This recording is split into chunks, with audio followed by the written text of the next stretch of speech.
Oh, sorry. What's up, you guys? So we're doing sort of we're starting a series. First of all, that's where I'm supposed to start. Sorry. My head's a little all over the place. So we're doing some series. We're doing a transformation series, which is what we're talking about today. We're starting that one. And then the day after the second part comes out of the third part, I'm tripping. The third part comes out, we are going to start a growth series, and then we're going to do probably like a inspo series after that.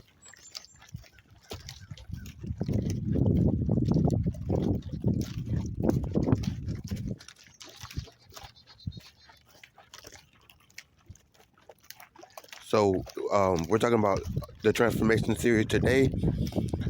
Um, let's get into it. I'm super excited. Let's get into it. I'm pumped and ready.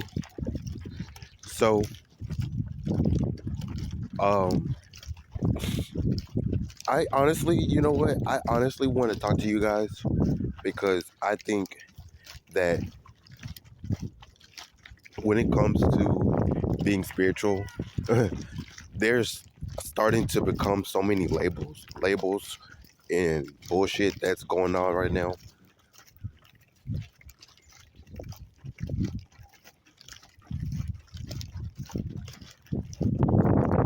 I don't know what is really going on, but I think that we need to be careful of labels and what we believe in, because for a really long time, you know, I tell that story a lot. I used to be a Christian.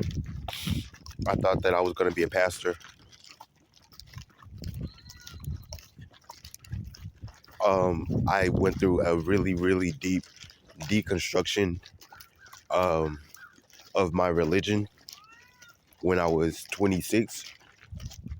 I ran from God, and I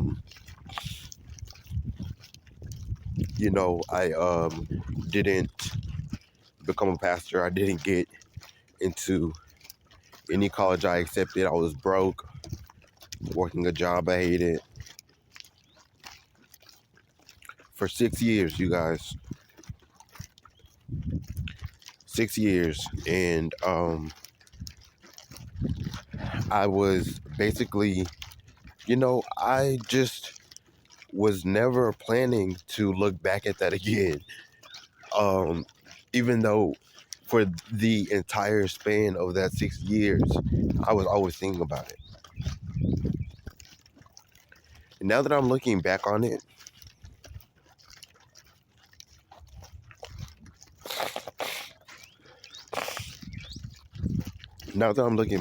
I'm realizing that, I don't think I was reflecting the correct way. So I need to start evaluating how I'm reflecting. And I want you guys to hold me accountable for that. You guys really, really got to hold me accountable for that. Because it wasn't so much of like what I need to do, what I need to work on within myself. It was more of just like me feeling sorry for myself, in a sense of like, in the back of my head, I was always arguing with myself on what I should be doing with my life, which led to my midlife crisis at 26. And it was like always this argument in my subconscious, right? So that would always make me feel down.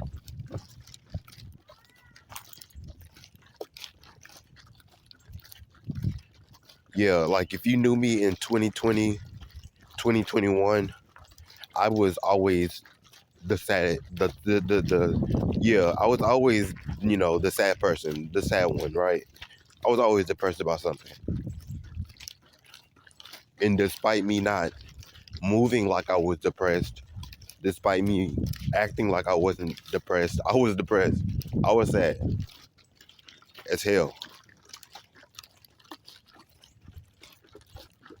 So that makes me wonder, like, what that I think I had going on to, you know, be able to just counteract like me being so fucking sad about the fact that my life was falling apart. Still, 6 years later,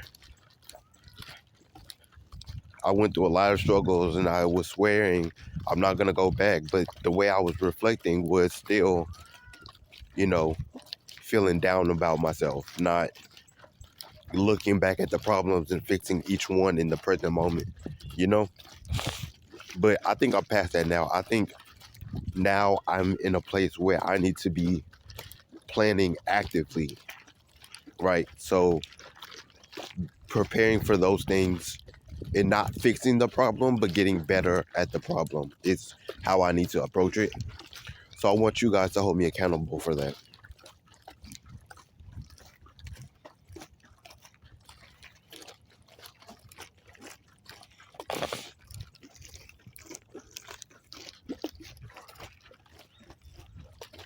I don't know, man. I don't know. It was just really hard for me. It was very hard for me. I'm not going to lie. And then the deconstruction process was not great. It was not great, but we're not going to get into that. But after the deconstruction, right, I was going through like this intense, that's going to be our word of the day, intense.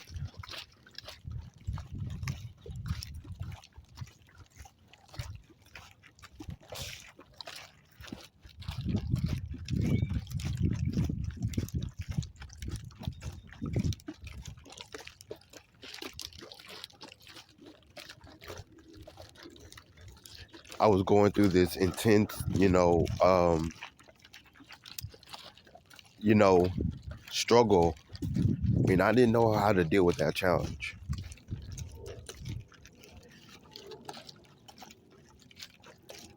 So today we're talking about transformation because I am kind of prideful now that I think about it, and I think I know why, but I am not for certain how I think I am.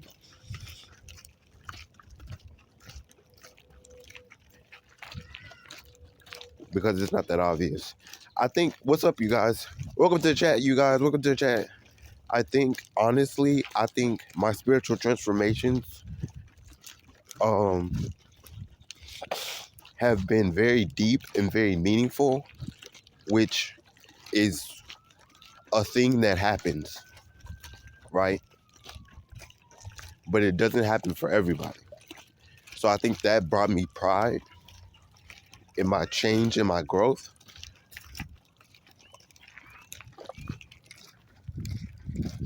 But at the same time, I'm wondering, like what did I do to be prideful of that?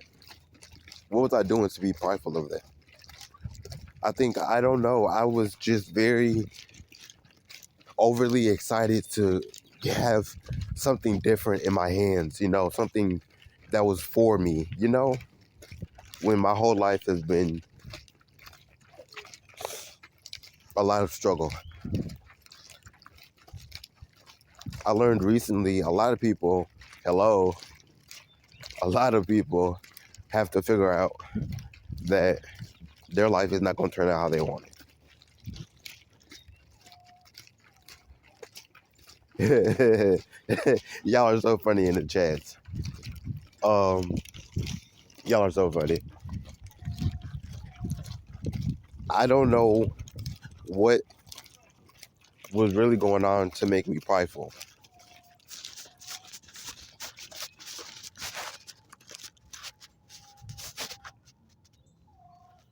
I don't know what it was. But what I do know is that I feel like there is, I think for the fact that I knew, because it got really deep. I was praying through the night, right? I was having, I call them crash outs because they weren't really breakdowns. Because I feel like a crash out is more has more emotion than a breakdown, right? A breakdown, like you're sitting down and crying, right? I was having to continue my life and just weeping and being sorrowful, right? I had so much grief.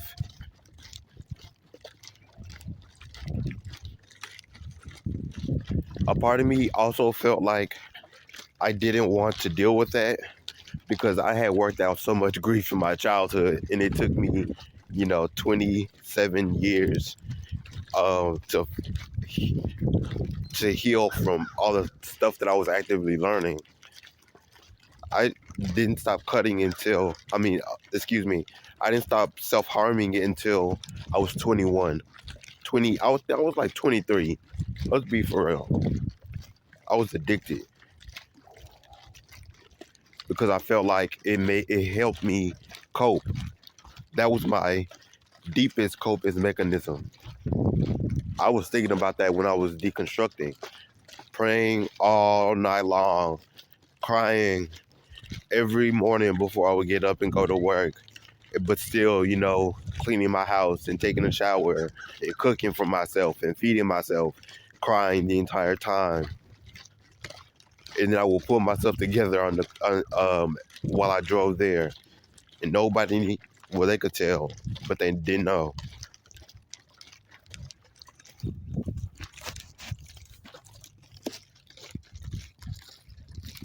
Like, does that make sense? So that really makes me want to evaluate my idea of what I think transformation is.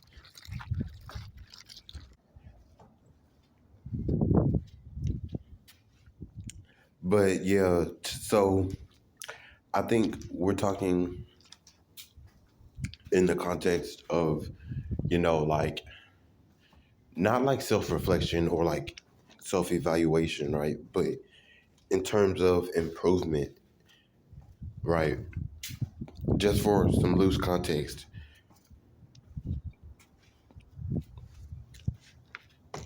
what, because you know what? Like, thinking about it,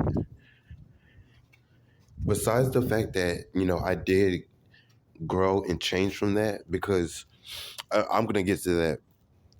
Besides the fact that I did grow and change from that, I don't think that those transformations were, I don't want to say good enough, but I don't think that I learned from it. Does that make sense?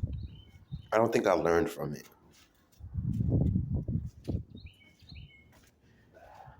I think it takes for you to understand the situation and why you went through it, right? Or you repeat the cycle. But I also didn't think to evaluate in productive ways.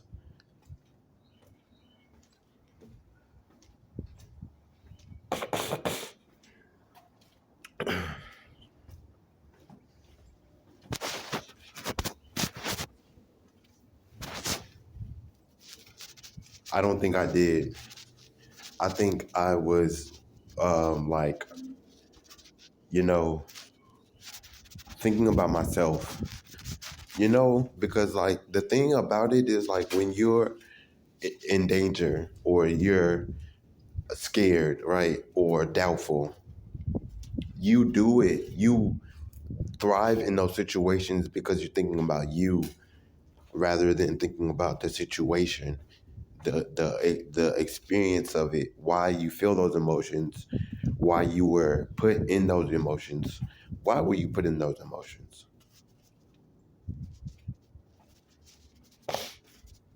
And I know you guys don't want to hear about my story, but I feel like that is the perfect, you know, um, that's the perfect example in my head.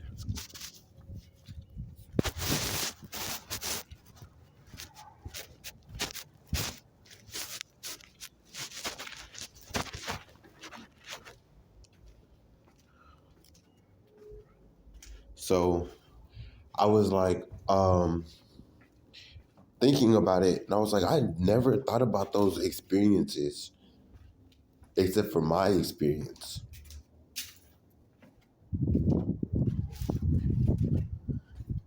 To evaluate those situations, right? What's up, guys? What's up? Thank you, guys.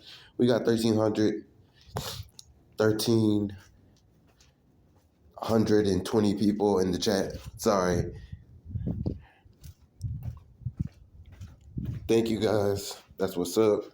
Um,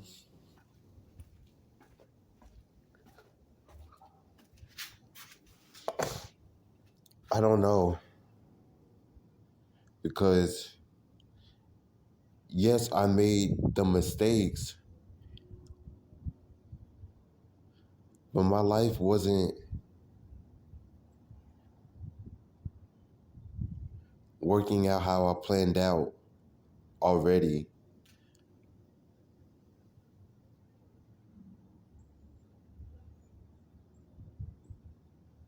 So was I wrong for considering that my life is spiraling?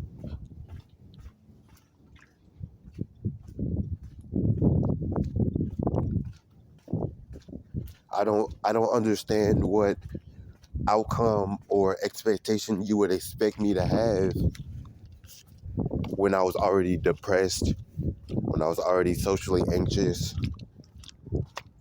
I was, going through it all, like, every day, all day, for years.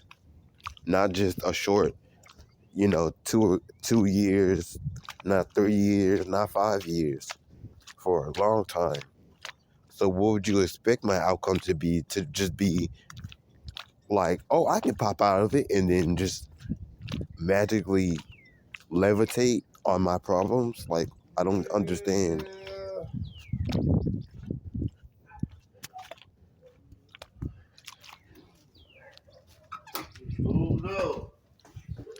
But at the same time, that's not what I'm, like, that's not the point. I think the point for me is more of, why did people expect so much from me in my time of need? I've never been in need of anything before that.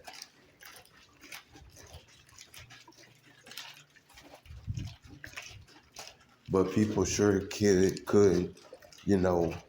apply themselves when it didn't matter. I guess I never explained that.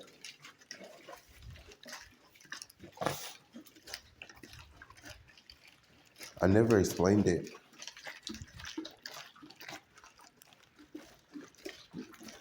But yeah, I think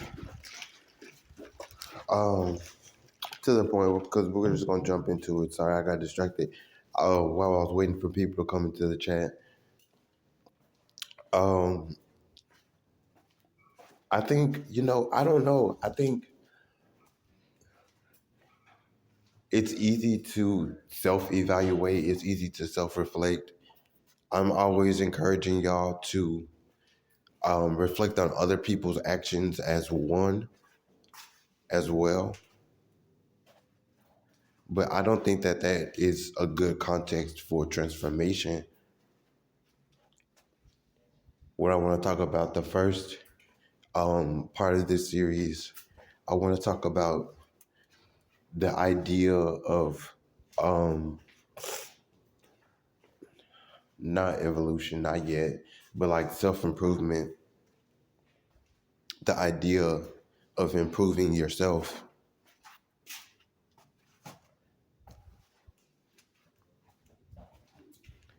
Because, one time I had a cousin, he lived with me because his mom told him he couldn't stay, right? Keep in mind, he had just moved with her back to our hometown in Arkansas. And he had to come all the way back. We had been in the same school or the same schools since middle school, since the beginning of middle school. And it was our last year of high school. He had graduated, luckily, so it wasn't, you know, him getting unrooted again. But he had to come stay with us.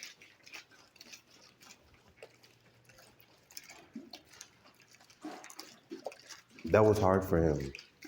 So I think, you know, him pulling his life together, getting a job, he had started working, and he didn't stay with us for another year before he moved out, got his own apartment.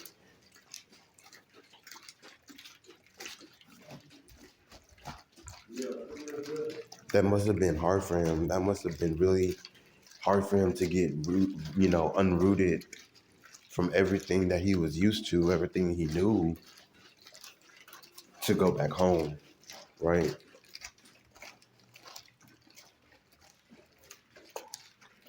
But we, I remember once we got into an argument because he was acting selfish. He was just being really selfish and undeserving of everything that he had got,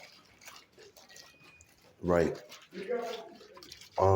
And he had told me literally a couple of days before then that he he wanted to continue to go no contact with his mom, but at the end of the day, you know, he she kept trying to put herself in his life. I mean, that's good in my opinion because our moms are very similar.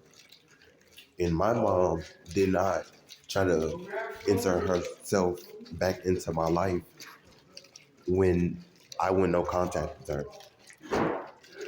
I'm still in no contact with my mom, with my parents, with my brother. I can't do it.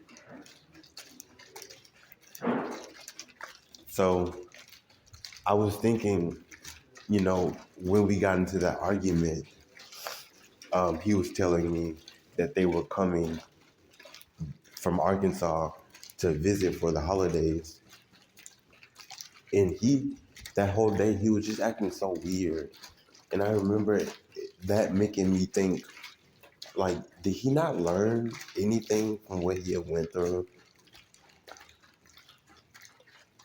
Did he not learn anything from it? Because, you know, having to get up off your feet again, get back up on your feet again when you were knocked down twice, 3 times in a row like he had been.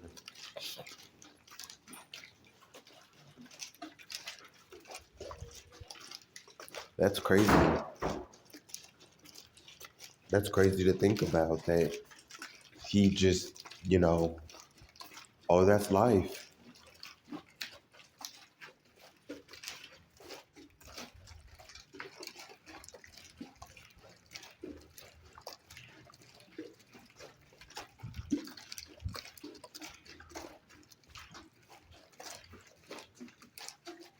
And I love him. I love him a lot. He's probably my closest family member. And he feels like in our family, he feels the safest, like he feels the most like a safe place to me. More than my own brother, more than my own mom. I just, you know, couldn't rely on him to grow up. But the reason I used that example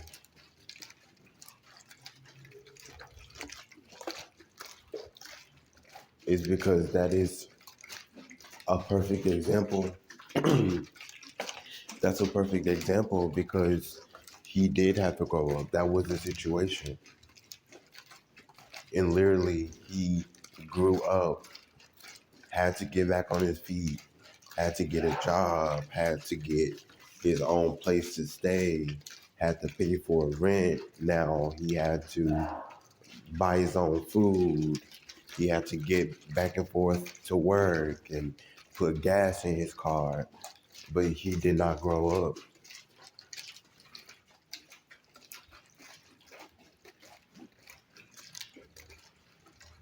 He did not grow up.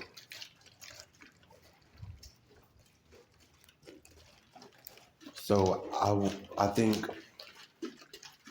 there's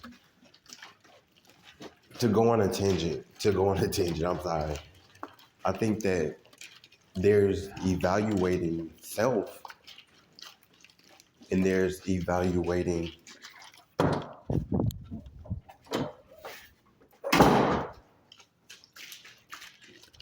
the situation, evaluating in self-reflection, in looking at the situation and asking why or how, right? Even the difference between asking why am I in this situation, why did this fall into place? It's totally different from asking how do I get out of it the right way?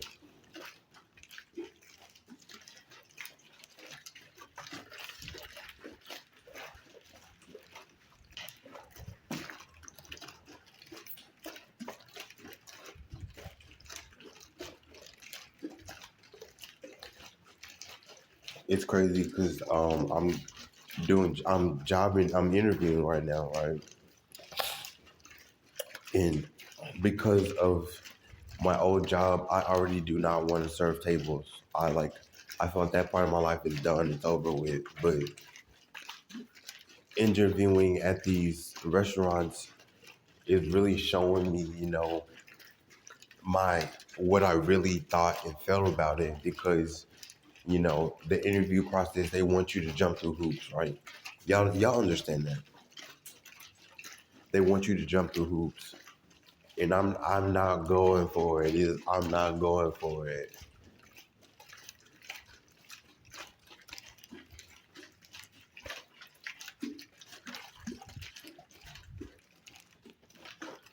But I understand part of it, but deep down in me, I'm not gonna let go of the fact that I'm not willing to jump through hoops.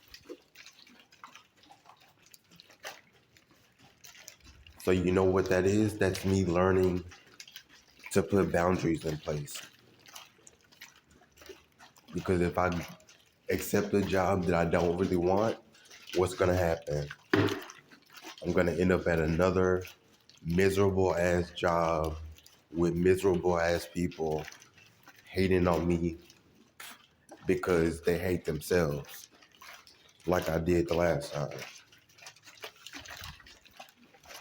Now you see how instead of me being like, I don't want to jump through hoops no more, da da da da da, I'm being like, it's teaching me to put boundaries in place, how to be firm with my boundaries, how to say no because no is enough is a complete sentence without having to over explain myself to the universe or to another person. I don't care.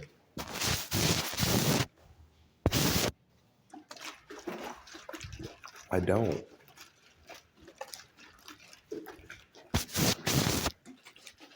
So you have to think about it because it really does make sense in a way that that is an answer. That is your answer.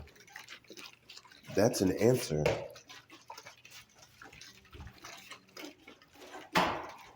It's about how you look at it. Because you could be going through it and asking yourself, how, how do I get out of this? How do I get out of this? How can I fix this? How can I make it better for me? Instead, when you need to be asking yourself, why is it this way? Why am I in this place? What is my purpose here? Why do people, facilitate or harbor this environment that I now have to deal with?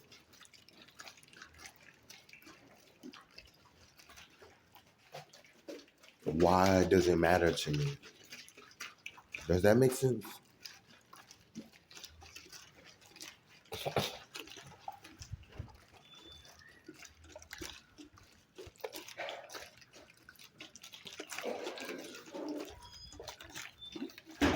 I think that there's a time and a place where you have to be for real with yourself, because you are not going to be able to see the bigger picture until you are honest with yourself. And we all need to be looking at the bigger picture, right? Looking at the bigger picture to figure out why these things have power in the first place. Why do these things fall on people, certain people, the way that they do?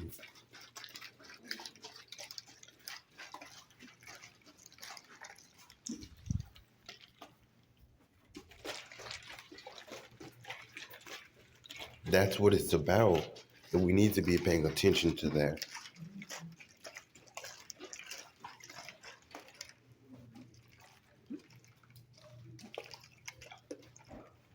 Another thing that we need to talk about,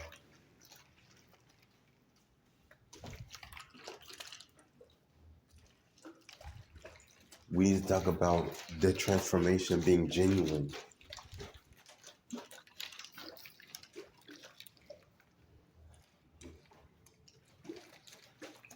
Because your transformation does not look like my transformation.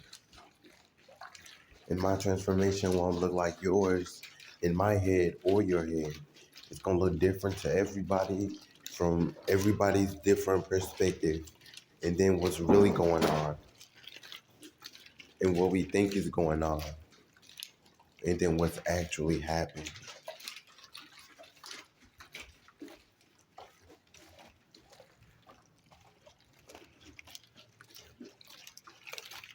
That's not me saying,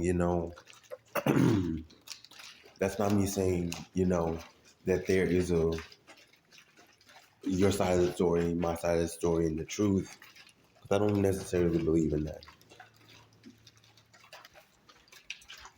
But what I am saying is that there is a defining outlier that needs to be acknowledged.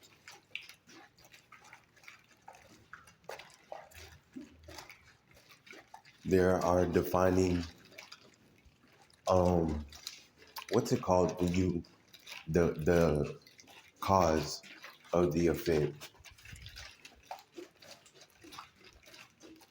that determine the outcome that need to be evaluated.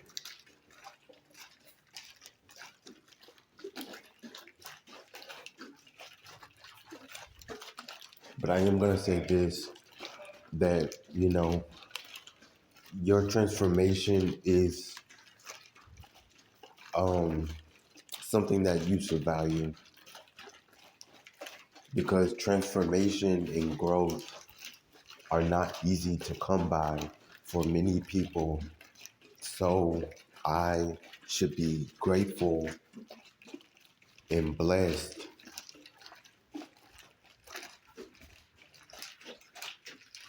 that I got to grow out of that I got to transform my mind, my body, my spirit, either one or all three, or whatever the case may be. It could be so glorious. But at the same time, It needs to be genuine. Moving on, moving forward, we need to be talking about the transformation. We need to be talking about the transformation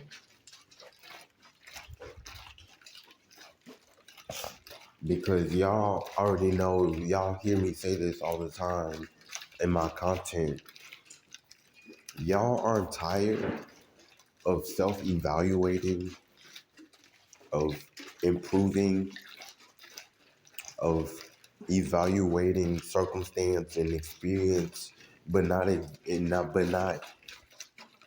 evaluating the good things. Because take that and push it all aside. That's not even what I'm talking about.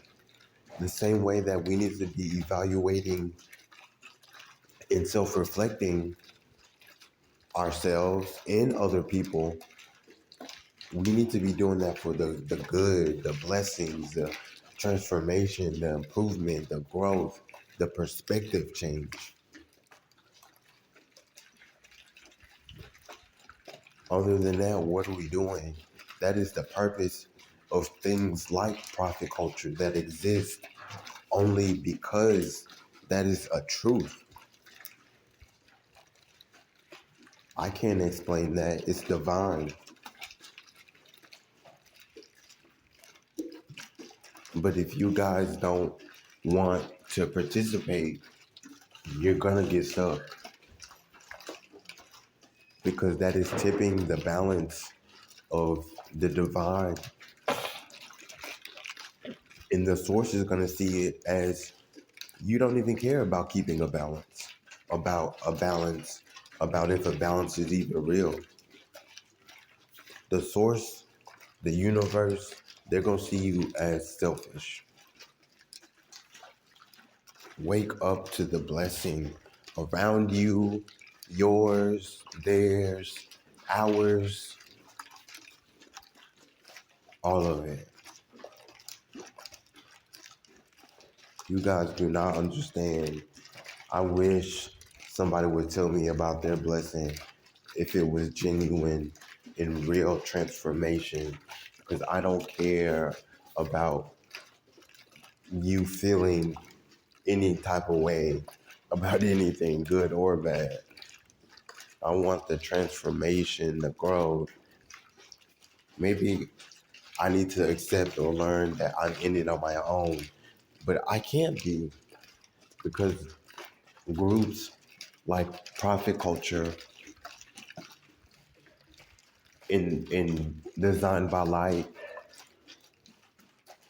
groups like stance culture,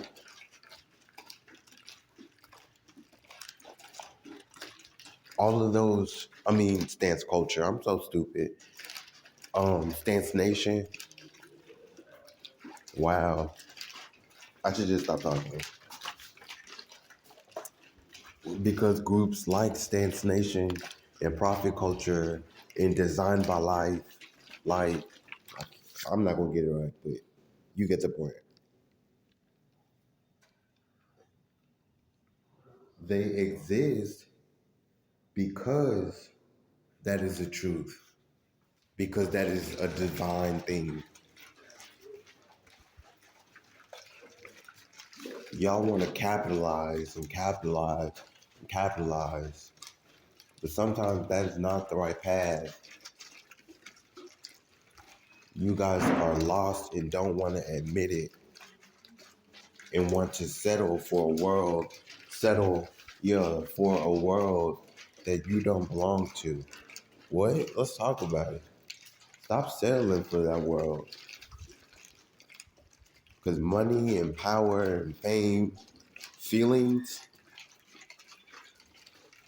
let's get into it. The nitty gritty.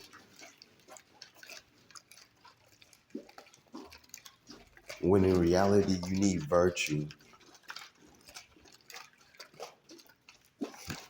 That's a lot of y'all's problem. Y'all don't have no virtue. None. None.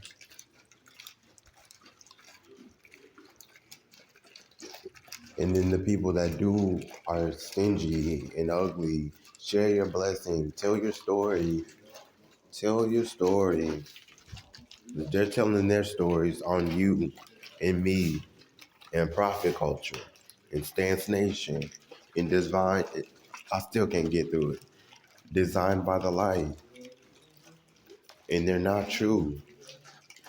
And your story does not have to be louder or better or more confident, have more money, have more power, have more authority. It needs to have virtue.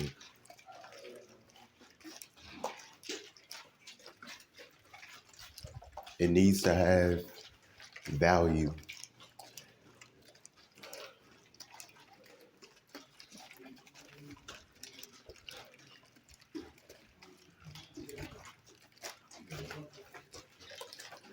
But anyways, the next thing we're gonna talk about is vision for transformation. Y'all know how I get it is. So let's get into that, and then I'm getting off this live. We got like 400 more people in the chat since the last time I checked. That's good. We had a lot of people last night. I wonder why.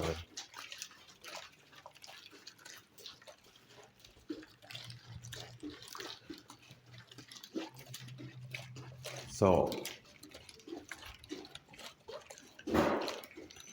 so where do you want to be now after all of the groundwork has been laid that you didn't have control over? Where do you want to go now? Y'all would be surprised. You would be surprised.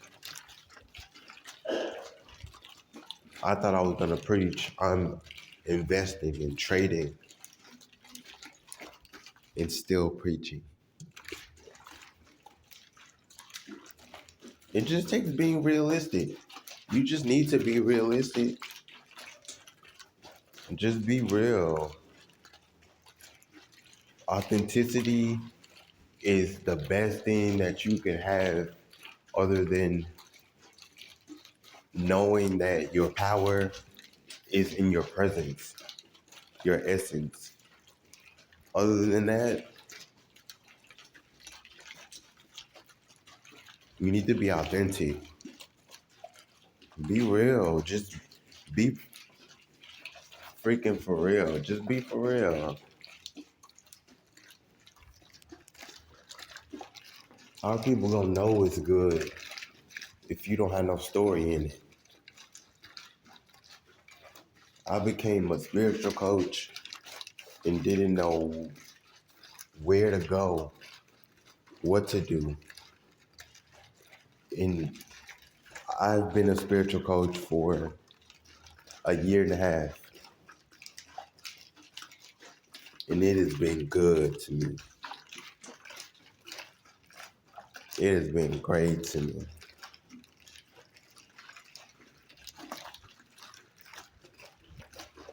Better than I could have even imagined. But I don't even have to tell y'all my story. That's crazy how you don't have to tell the story. We're sitting here wondering, asking people, are you really blessed? Do you really feel blessed? Do you really love yourself?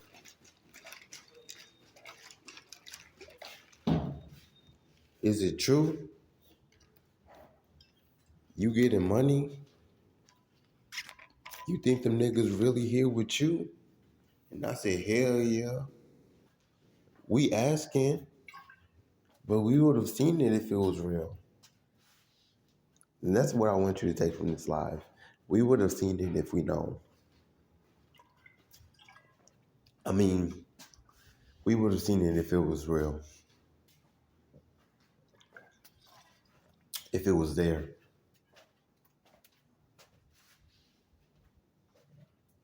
If it really existed, we would have known.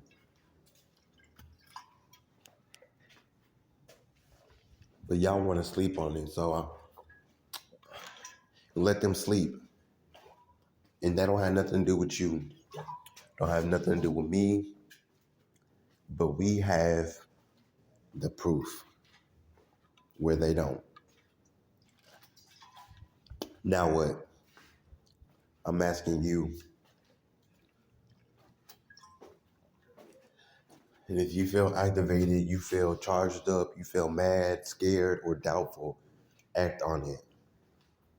My email is perfect, PERFECT, circles with the Z at the end instead of an S, CIRCLEZ 90 in 90 at gmail.com. You can email me. And if you want, I'll give you my phone number. You can get the newsletter. The link will be in the description. If you feel activated, if you feel mad enough to do something about it, get mad, stay mad, and do something about it. This is profit culture. You know where you can find me.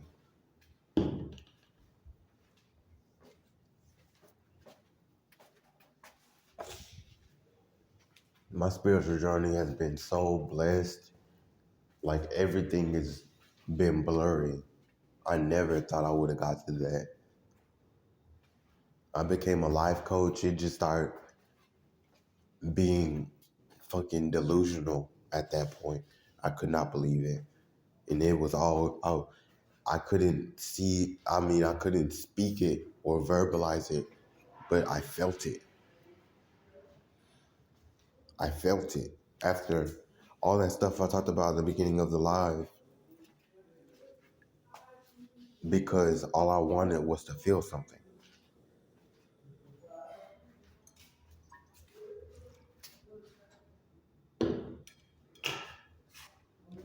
All I wanted was to feel something.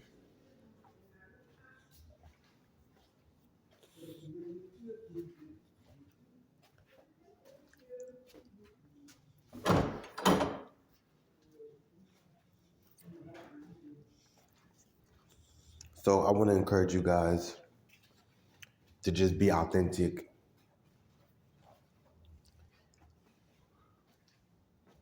Because that will help you. And it's not about pulling people in, attracting people,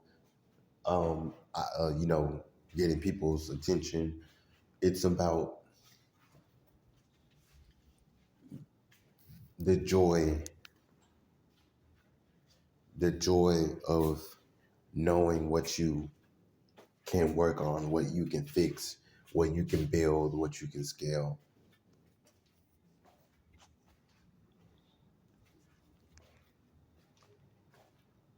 Sorry, I was looking at my friend request. Somebody tagged me in something too.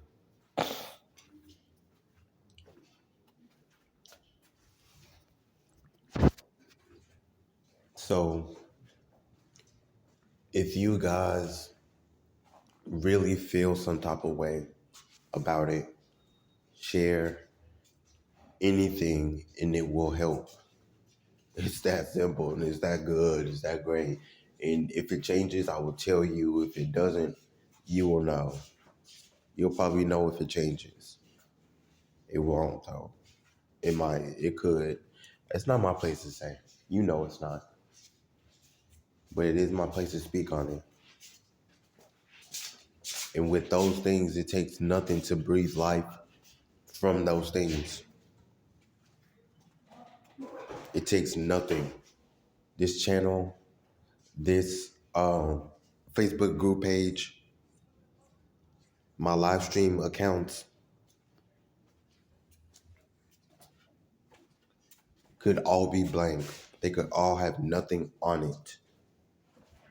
But still, people could use profit culture as a source to know that that is truth, to know that that happened, to know that that was a reference from something they believed in. What? With a blank account. And we need that. Imagine the power of a story. Please, somebody. Please.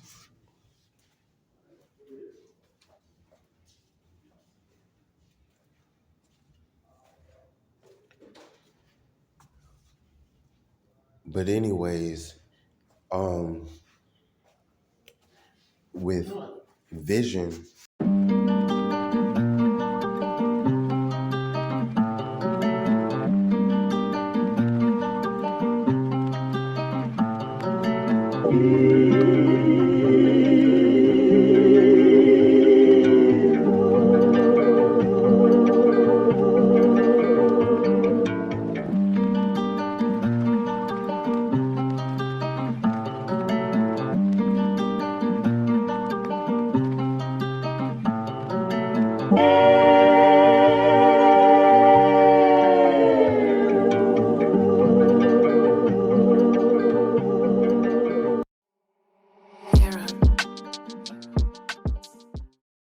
what's up, you guys? We are back again for another video where we are talking about balancing individual freedom and communal order and what that means. We're going to talk about the definition. We're going to be talking about how it is important and why it's important and how we can contribute to the communities around us to build them and lift them up.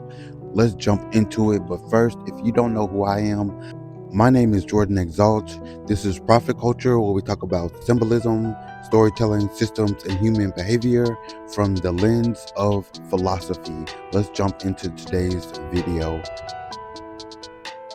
So first thing first, I think that it's important that, we could deconstruct what community means for a second. And I think that that's important because that's a great place to start, by defining what we see community as, what we see culture as, right? Because those things are what make the vision.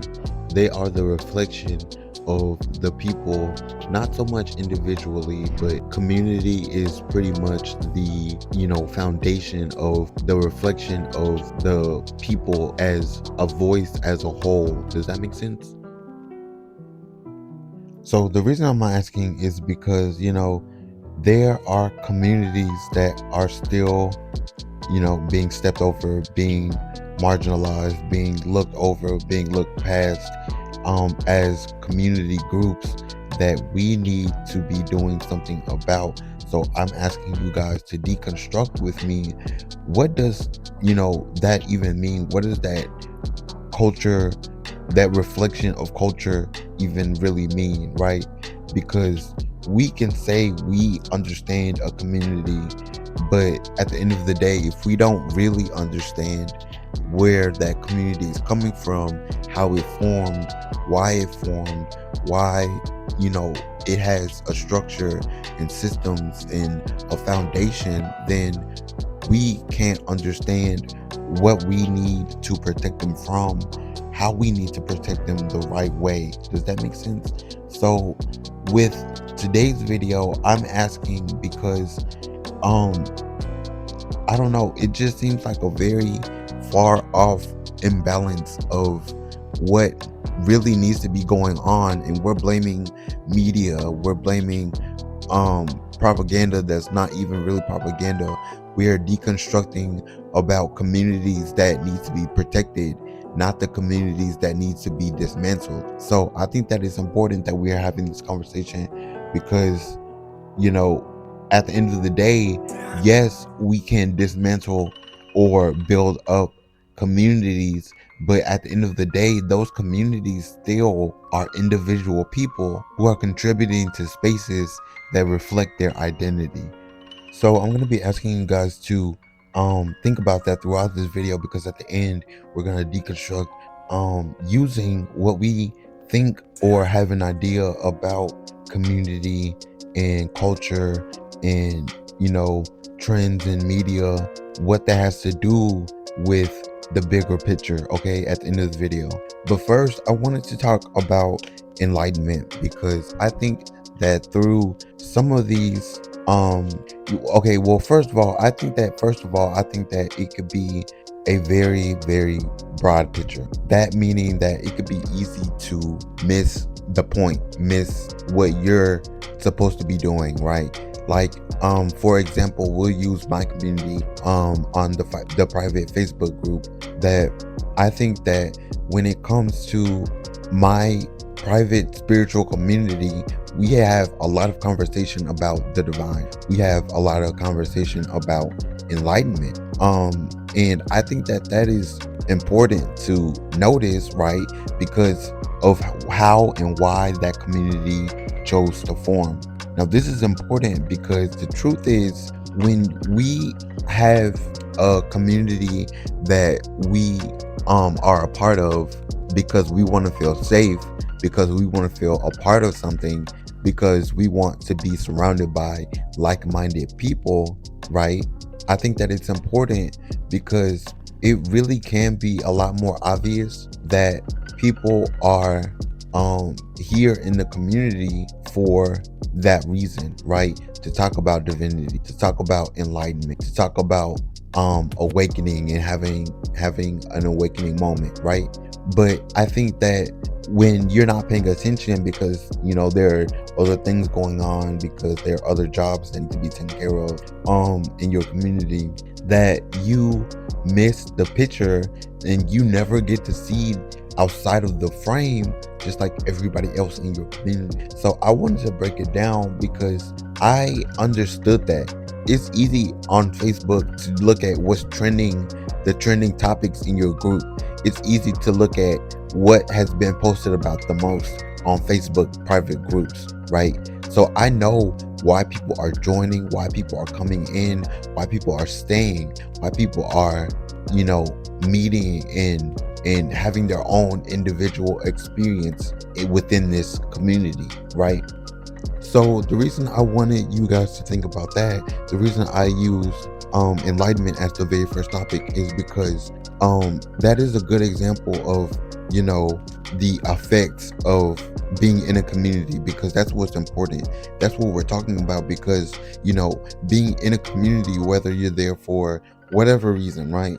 Whatever reason you're there for, it's about how that community affects your life, by how the community inspires you, how the cause and effect of that community, your intentions with that community, and the transparency of how you feel when you're within that community. But it's also not just about that individual person, it's about every single individual person and the effects of what they think the community is about and what they think the community is for, the vision of the community, the future of the community, getting inspired by the community, the cause and effect, the intentions, the transparency, and the mindset. And that's what we need to talk about, because we're going to use enlightenment as the example.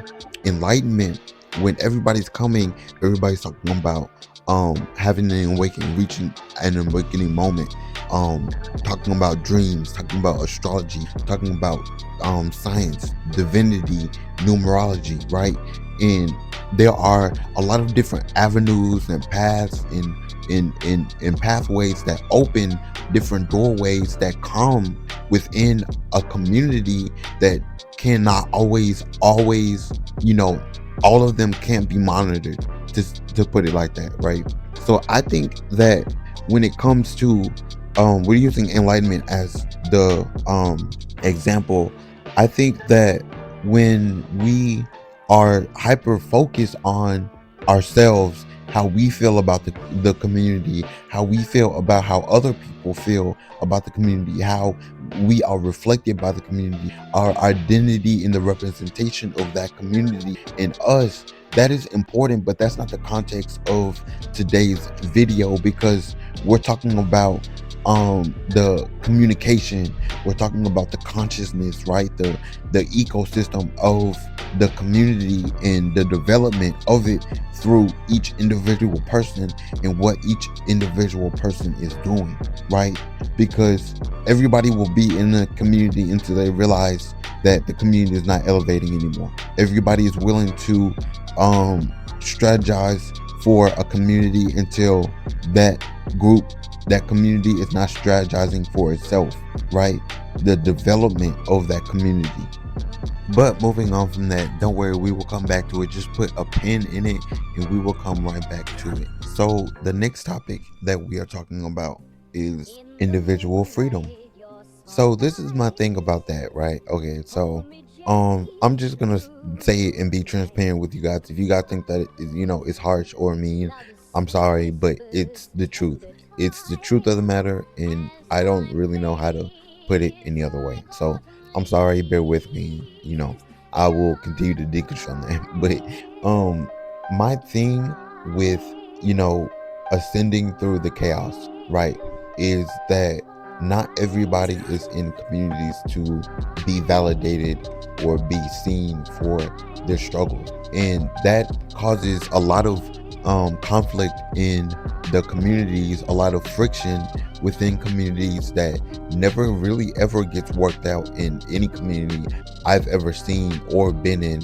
And I do a lot of social justice work, I do a lot of healthcare work, and these communities are way busier with bigger fish to fry than undoing the friction within their own community because there's no one else to do it. I think that it slows you down when it comes to communication, right? When it comes to being realistic, when it comes to opportunity, because that is a sure way to find people within a community that aren't agreeing. Now, this is important because a lot of communities, like the patriotism, the nationalism, the fighting for your country communities that are, I'm not gonna categorize them because that would be wrong, but I'm going to just say that those communities all about sacrificing don't have that problem. They don't have that problem on that side because they are willing to more than likely understand they are going to have to give a lot up. And if they're already sacrificing their life, their time, their energy, their money, their all that stuff, that those vital things that are a part of life, they know they're going to have to give up something little, as something like, I want to be seen, I want to be validated, right? So we need to start working out on this side because there is a lot, and this is my problem. This is my problem, that there are a lot of people who need to be validated, who need to be seen. That is our, when it comes down to it, that is the bigger picture that we stand for, that everybody stands for.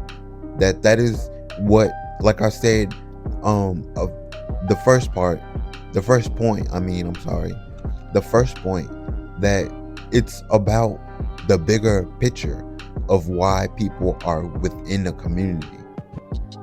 If everybody is here to validate, to make people feel seen, to uplift people, to pour into people, why are we not doing that in our own community?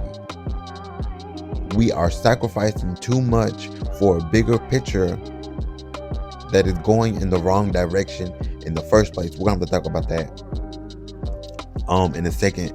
But we are sacrificing for a bigger picture that doesn't matter, that has nothing to do with us, that is about representation, that is about reputation, that is about what other people think about us, opinions, thoughts, their idea of us that don't even really apply. So I think that it's important because we need to be having the conversation. We need to be having the conversation about validating and lifting and pouring into our community before we are out there lifting and pouring into other people. We need to be pouring into our own community, pouring into our own members, right? And then we're going to talk about free will. But honestly, this is coming from a point of view where I'm honestly having to ask, like, what about the conscious awareness? What about it? If you're a spiritualist, what about the consciousness? What about it? What about the awareness that matters in your bigger picture?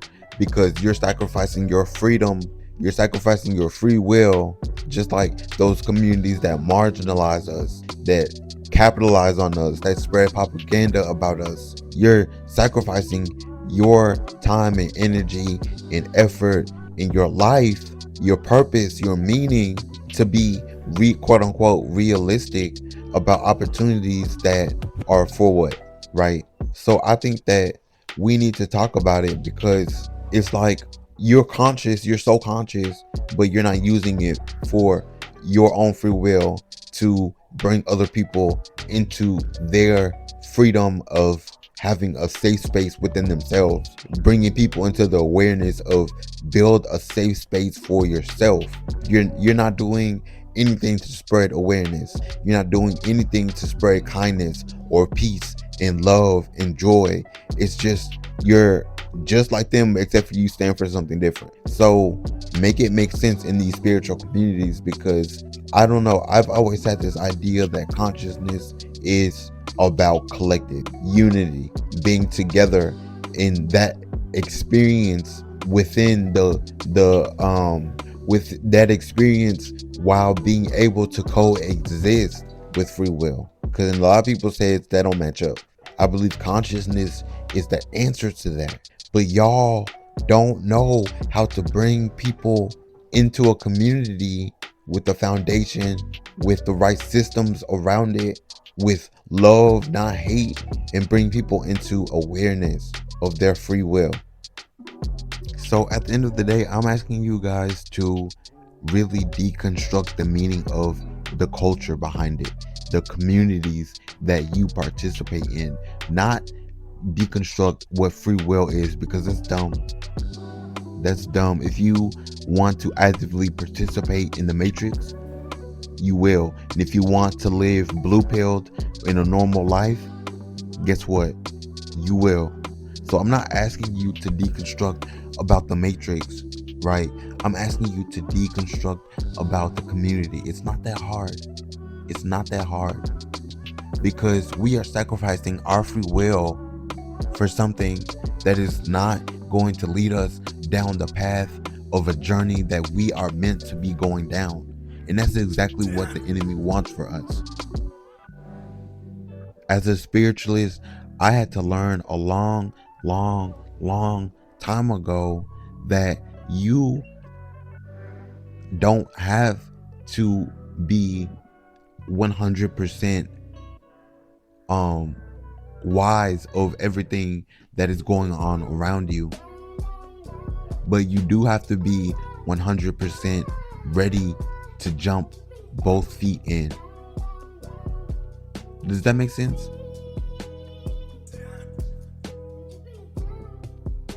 So going back, like I said, I promised, I told you to put a pin in, that small conversation so we could talk about it now, because we have to break down free will and what free will means to the masses, and what free will means to you. So I think that it gets a little complicated when you think of it as, a place of giving up, sacrificing what you want to get something else in gain of it, right? Because a lot of us have that mentality when it comes to capitalism, when it comes to American nationalism, when it comes to being a ultimate patriot, right? Being a soldier, right? Being able or willing to sacrifice what you love, what you cherish, to get something realistic in opportunity, right? So I think that is important because of two or three things, right? That this is okay, and this is my first claim, that I don't think that we have to live in a capitalist world where we are continuing to sacrifice our time in in giving away our life for capitalist gain, right? To feed the machine, to hand over our lives to propaganda, right? I don't believe in that. So I believe that there will be a way, and I'm gonna make a video very, very soon talking about, how the effects of capitalism, the cause, the reason why, and how that affects the spiritual community, but we're not going to dive too deep into that. But I just wanted to say that when it comes to affecting people's free will and their unwillingness, their ability to sacrifice, it is crucial that we understand two things, right? The first being that if you don't want to, you don't have to. If you don't want to, then you don't have to, because there will be plenty time and space and opportunity for you to make a way to make a living for yourself. Trust me, because as a depressed teenager filled with social anxiety, um having anxiety attacks, having panic attacks every day, up to like 3 a day, and not being able to function, not being able to leave my house. I was skipping school. I was failing every single class. There wasn't a class I was failing. And I only lived and survived from that by holding on to the fact that I was called, I was promised, I was meant to be a leader. And I know that some of you guys understand that in this community, and I still can't wrap my head around it, because I always felt like those people yelled that there's a community out there for that. And this is where it comes into play. Yes, there are communities out there for that, for leaders, for people who want to take up the social responsibility, people who feel the need to handle the obligation, right? Even though they don't have to. But I never thought that there was a community out there for me. And I still held on to that like the last of my flame, the last of my light. And it brought me through it initially. And I never thought that I would fulfill that prophecy after I didn't get accepted into a college that I wanted to go into, for the field that I wanted to go into, which was public speaking and social justice work, healthcare. I could have done anything. But when I didn't get accepted into college, I ran from it. I ran from spirituality. I ran from God. I stopped talking to the universe. I stopped manifesting. I stopped doing affirmations. I did not care. I did not care. And nothing could make me look back and reconcile. Nothing could make me look back and reconcile. So I was done. For 6 years, I kept running. As soon as it would come up, I would run. I would dash, because I couldn't handle it. I didn't want to. It let me down. I let the universe down, right? But look at where I'm at now. I'm speaking by the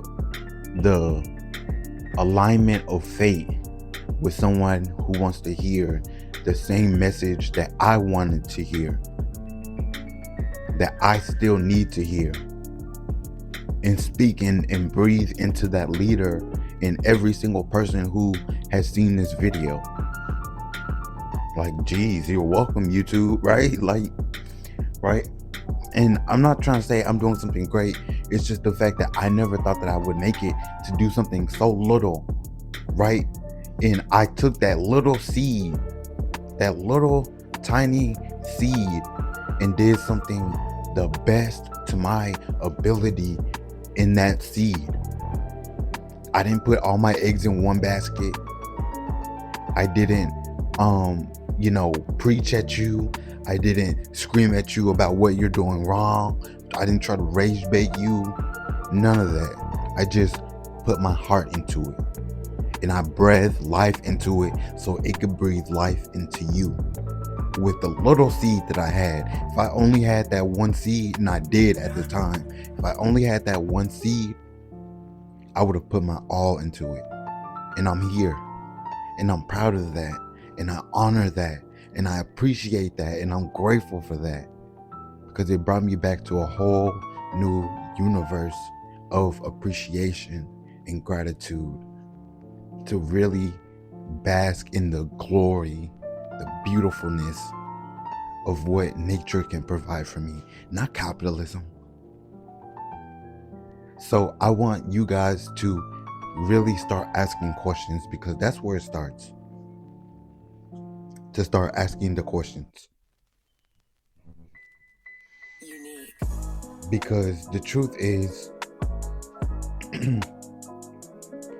you guys know what you can do. I don't know what you can do. The world has not seen it yet. And that's not me saying you have to prove it, but you know what you can do. Whether you're running from it, whether you're hiding it, whether you're struggling and just to protect it. There is a community here for you. My community at Profit Culture is here to lift up people who need help and want to be leaders, who want to stand for social justice, who want to better themselves, who want to deconstruct and to lead the way. And I did that after a long time of me thinking I would never get to it because it didn't work out. I believed in capitalism. I believed in in all the things. And it did not work out for me. It let me down. And I'm not making this video because it let me down. I'm making this video because I know what it's like to be stuck in that bubble, that toxic, unhealthy, small world of your comfort zone.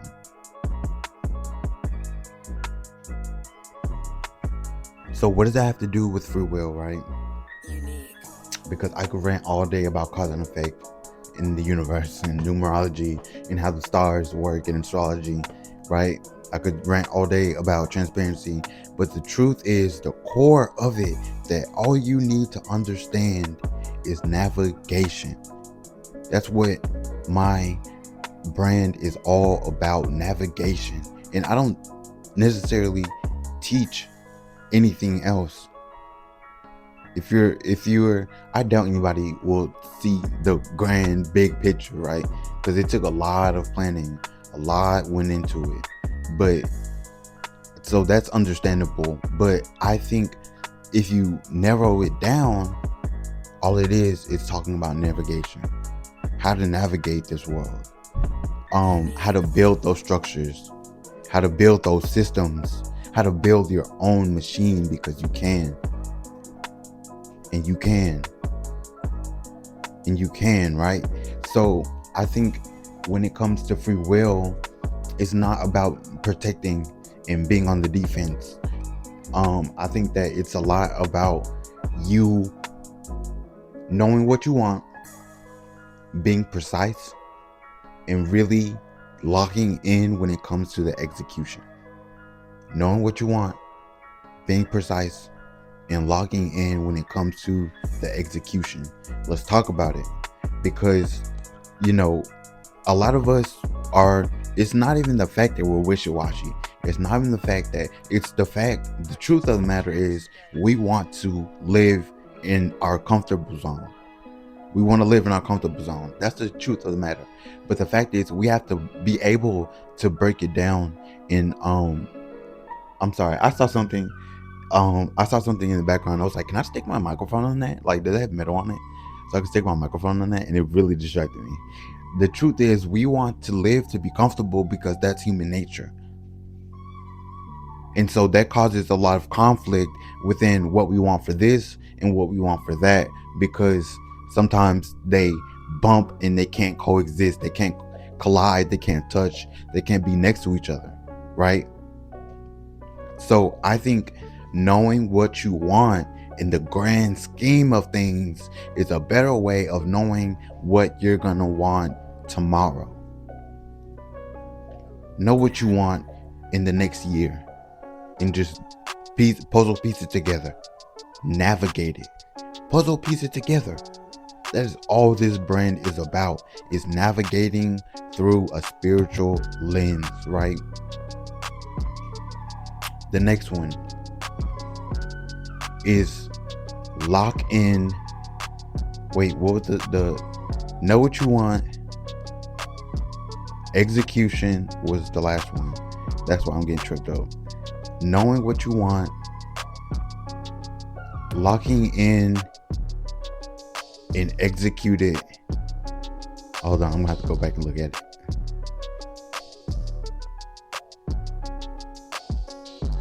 So let me explain why I'm giving you the advice to be precise, right?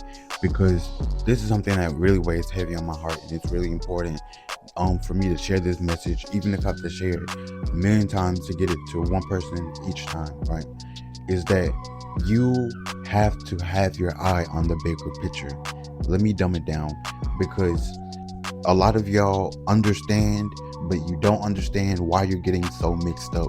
And I can explain it for you in a simple way that's really, really gonna help you understand. And you'll never, I won't promise you won't get mixed up again, but you will really understand, and it will never stop you and turn you back around ever again.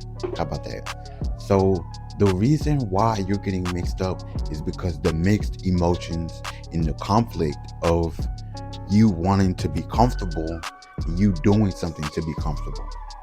You want to be comfortable, but you also want more for yourself.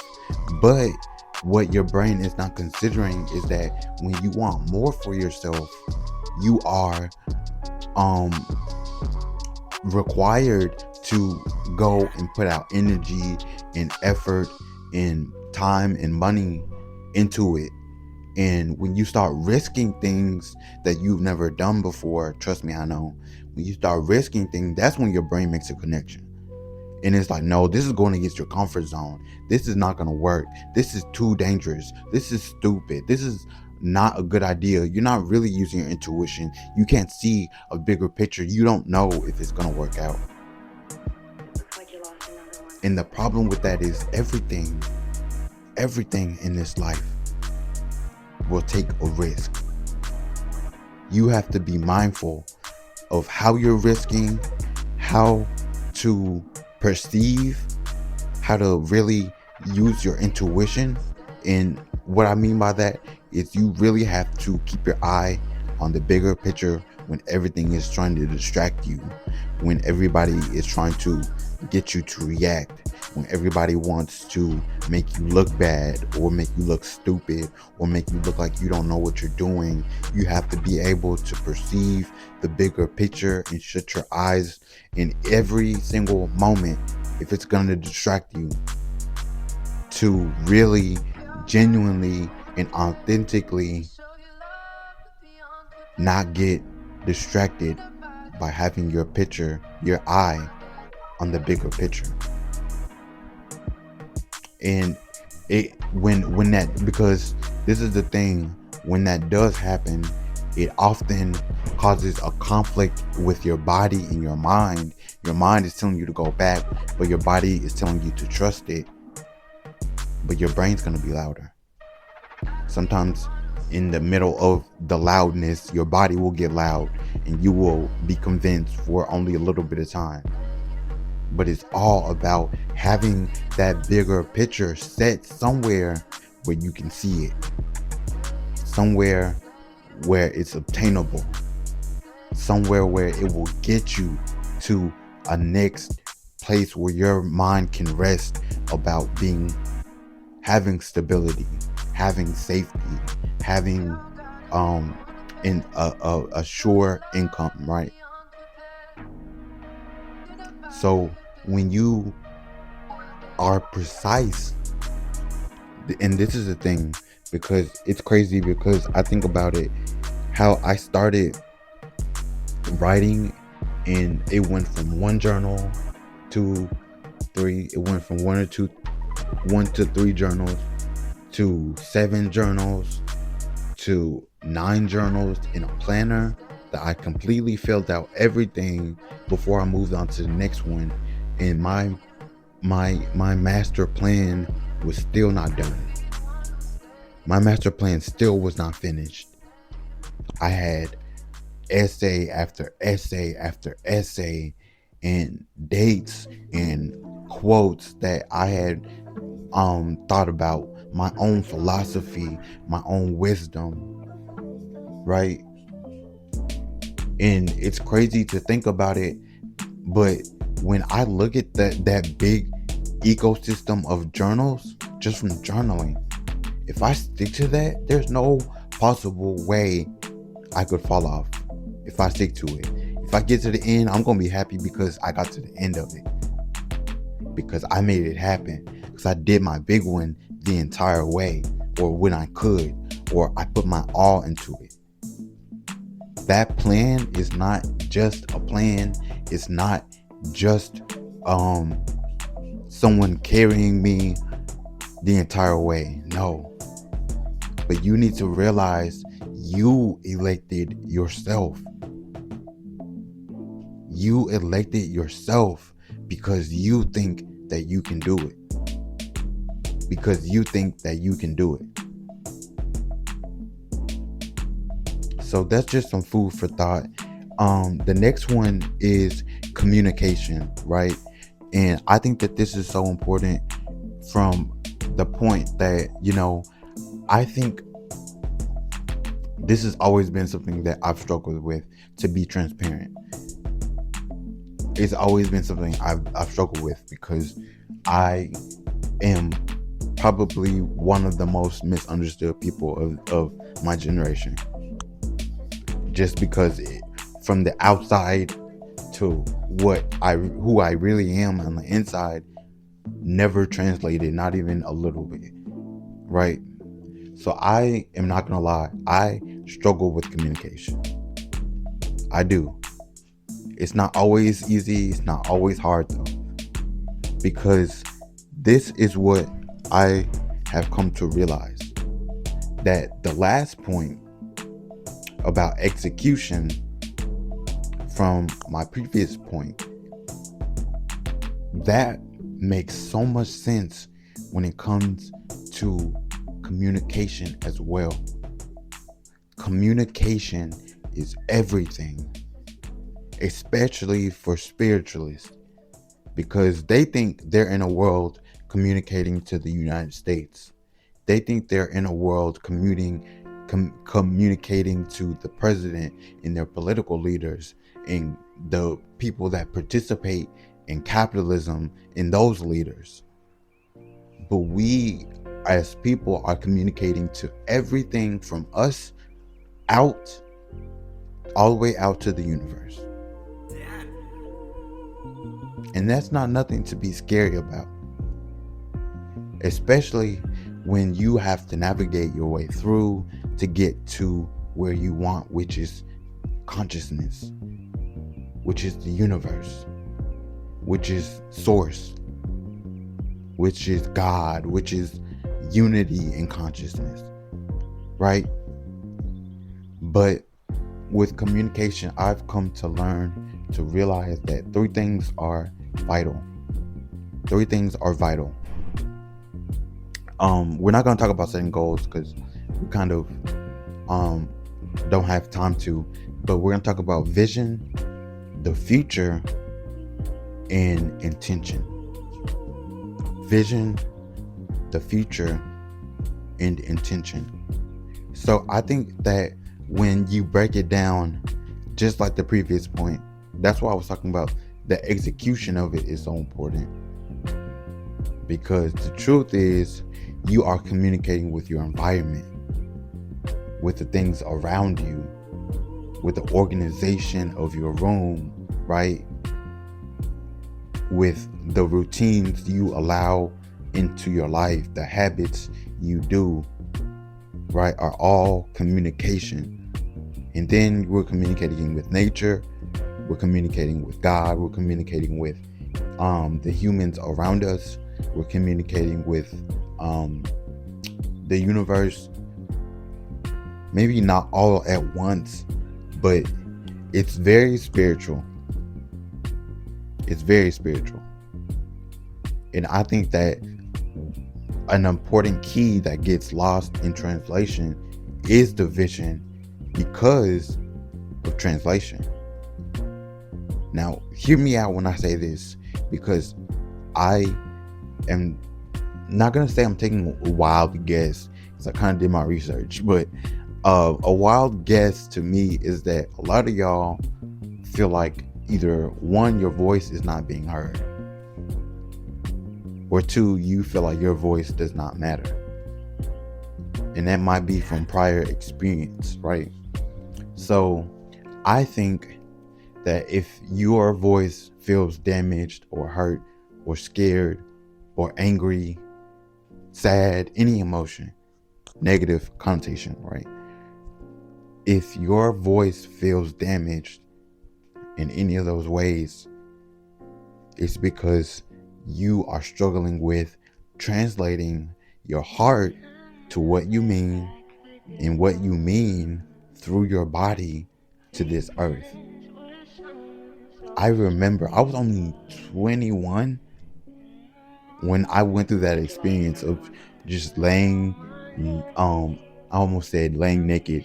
I was, but all that to say, it really meant a lot that I was just meditating in nature and really not having to do much of anything to just communicate with the earth, to have a peaceful, healthy conversation with the universe. And it's crazy because I realized last night that how powerful of an affirmation is to just say, I do nothing. I do nothing, and saying it every 20 or 30 seconds, right? Because imagine you're meditating and you hear a repeated clicking in the background. You are trying to do yoga and you're trying to focus, right? And you hear someone flushing the toilet in the distance, right? No, I do nothing. I do nothing. As in, I do nothing, and those things can come and go and still has no meaning or purpose, right? It's not an attack on me. It's not an insecurity. It's not a distraction. Or I do nothing in a sense of it happened. It comes and goes. And I do nothing. It does not get a reaction out of me, right? I realized how powerful that was. So when it comes to vision, I think you have to have like this all around experience. And it's as simple as having a day where you are just out and about living your normal life, but just actively saying, oh, well, I'm practicing this all around perspective. I'm practicing this all around perspective where I just dial in and see everything for what it really is and nothing more, nothing less. Because I don't want to give my power away to something or somewhere where it does not belong. Does that make sense? I think that is powerful. I think that is amazing. I think it's beautiful as well.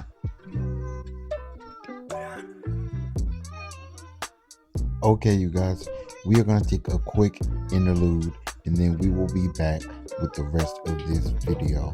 So stay tuned. Go use the bathroom, go get a snack, a drink, whatever you need to do, and we will be right back after this quick message. And if you want to skip ahead, because you can do that, or if you are watching on, YouTube TV or whatever it may be, or listening to podcast way, you can skip ahead at the time link down below in the description.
You and I.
What's up, you guys? Hold on.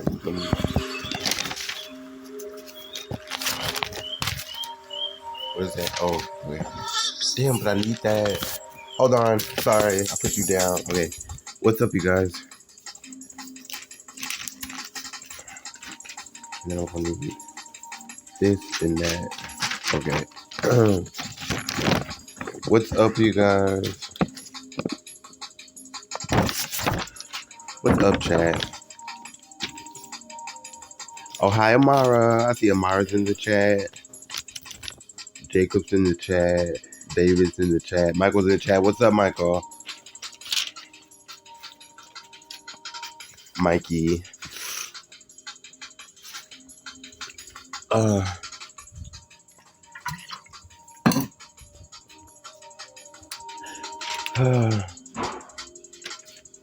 What's up, you guys? So we are trying to get to the next level right now. Um, I'm on level 6, almost to level 7, and I need your guys' help. So send me gifts if you can. Send me gifts if you can. Um, Send me diamonds. Yeah. Yes. Yes. Thank you, guys.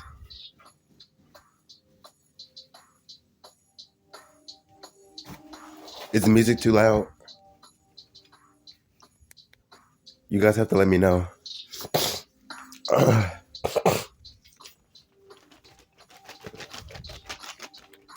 Is the music too loud? Oh well, it kind of turned down a little bit. I'm still asking. Just let me know. Yes, I did get sick. I got sick 2 days ago. I slept over at my friend's house because he had a party, and I crashed there. And I woke up in the morning feeling like shit. I was waiting outside for my Uber, and it was so fucking cold for like 15 minutes. And I think I was sick before then because he did not have the heat on like a fucking weirdo.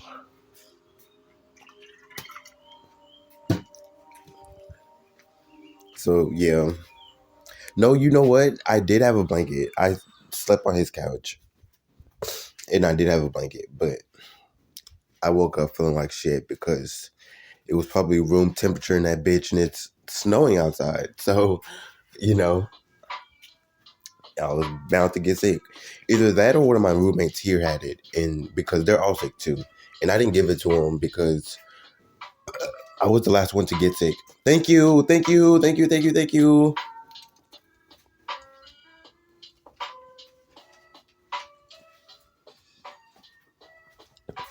Yeah, I was like the last one to get sick. I mean, everybody else is still getting sick, but that's because everybody else is sick, right? Thank you for the diamonds.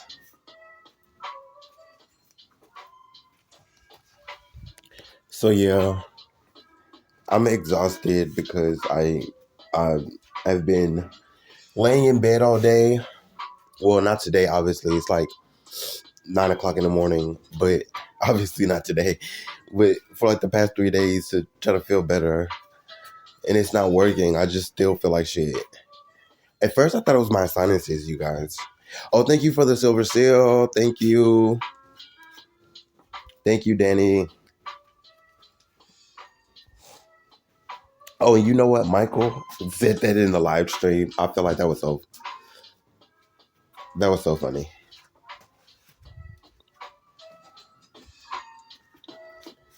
Yeah, we sure did. Yeah, they were giving him all kinds of silver seals.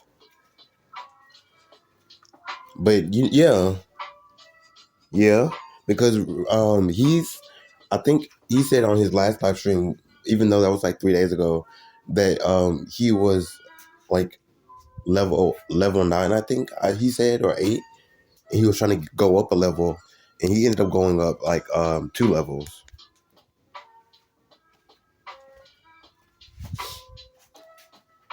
Yes, yes. Thank you guys. Thank you guys so much. Welcome, welcome, welcome to the chat. Welcome to the chat. What's up, you guys? What's good?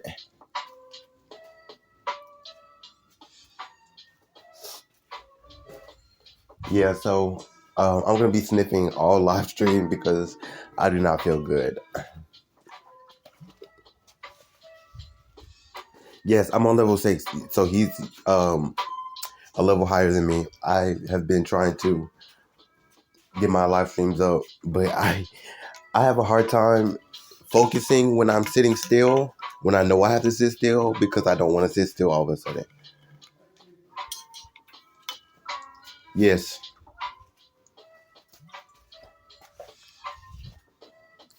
Oh, hold on. Let me block you. I do not want you in my chat, bro. So fucking annoying.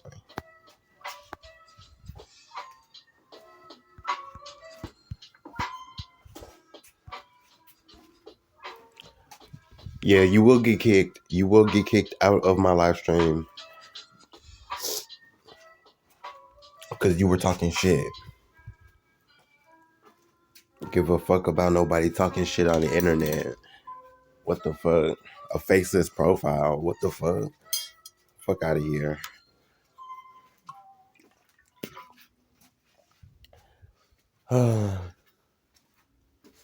Thank you, Gabby, for the silver seal. Yeah, so I've been trying to rest, take it easy. I took a 100. I took a 100% break on all the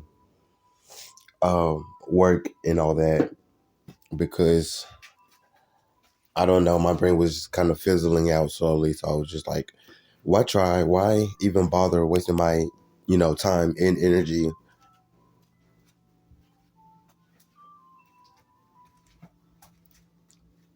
Was that supposed to be like a smart comment? I mean, I've said that before on my live. I've said that before in my life. I'll say it again because I don't have a job. I don't. Not right now. I don't. But keep in mind that it's only been since September. It's only just now.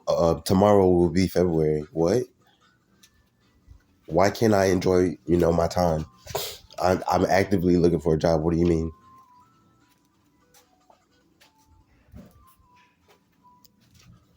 What does that mean? Thank you.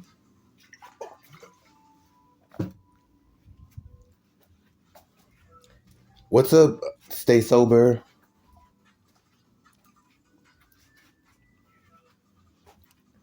What's up, Tyreek? What's up, you guys? Sorry, I'm not gonna do that. But yeah, I said that before in the live. I had to quit my job. They were racist. They were racist. They got on my nerve every day, and I worked the hardest. I was the leader of my team. I trained everybody, and they treated me like shit. How were they gonna treat the people on my team? That's what I was worried about. I was not worried about them treating me like shit. It's a job. Everywhere will treat you like shit if you let them. That's the way life is. My thing is, you're not gonna have me be the leader of a team, treating us all like shit, and they're looking to me about it. No, nope. Because I didn't even want to be leader of that team. What are you talking about? I trained all of them, and everybody was so fucking disrespectful to me, so I had to quit. But I don't get why you brought that up. I never even said that. No, like I never mentioned that on this live stream. What are we talking about?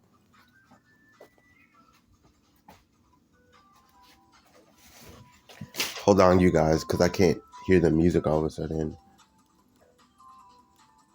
That's as loud as it goes. Why is that? That's so confusing.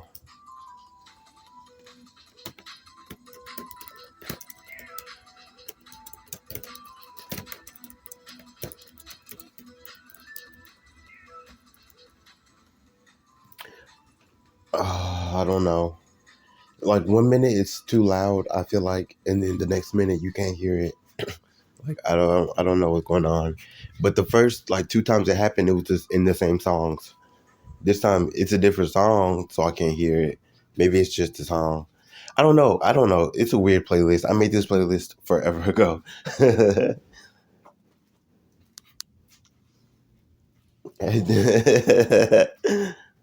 Oh, thank you. Yeah, I did make this playlist a really long time ago. I don't ever listen to it because I have better playlists that are newer. You know how that goes. Oh, but now see, I hear this one. Okay, turn up. Uh, uh. I hear this one.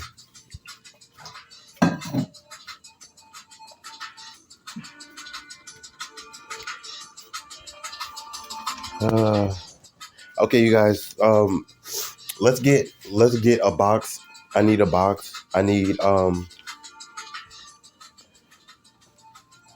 Can someone send me a box and then I will start the live stream. I need a dragon too. So send me a dragon, you guys. During when we start. Not don't send it right now though. Don't send it right now though. I need a dragon. I need someone to send me 7 boxes. Thank you. Thank you, John. Uh, Hi, Tiffany. Hi. You have not been on live stream in so long. Hi. Are you lurking in the chats? Is that what you're doing instead of live streaming? Yes. Why are you not live streaming? I love your streams, girl. Oh my God.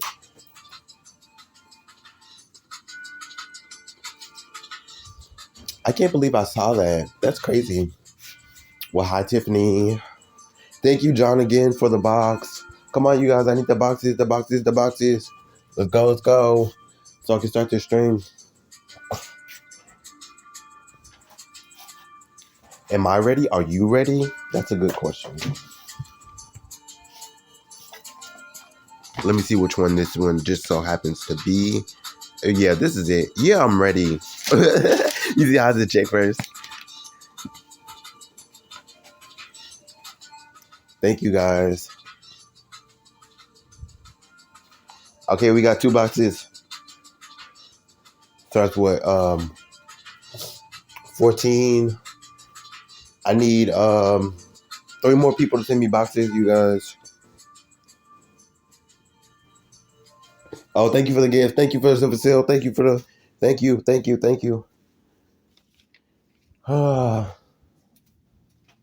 Yeah.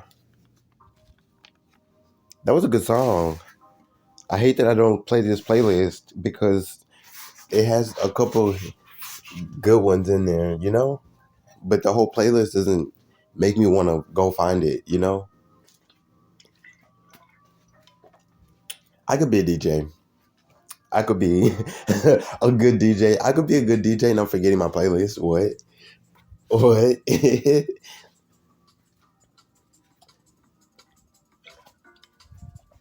I could be a good DJ and people would forget about my set and be like, oh, yeah, this one has 1 or 2 good ones. Oh, thank you, John. John sent another box, you guys. Okay, we need 2 more. 2 more boxes. We're at 21. We need 38.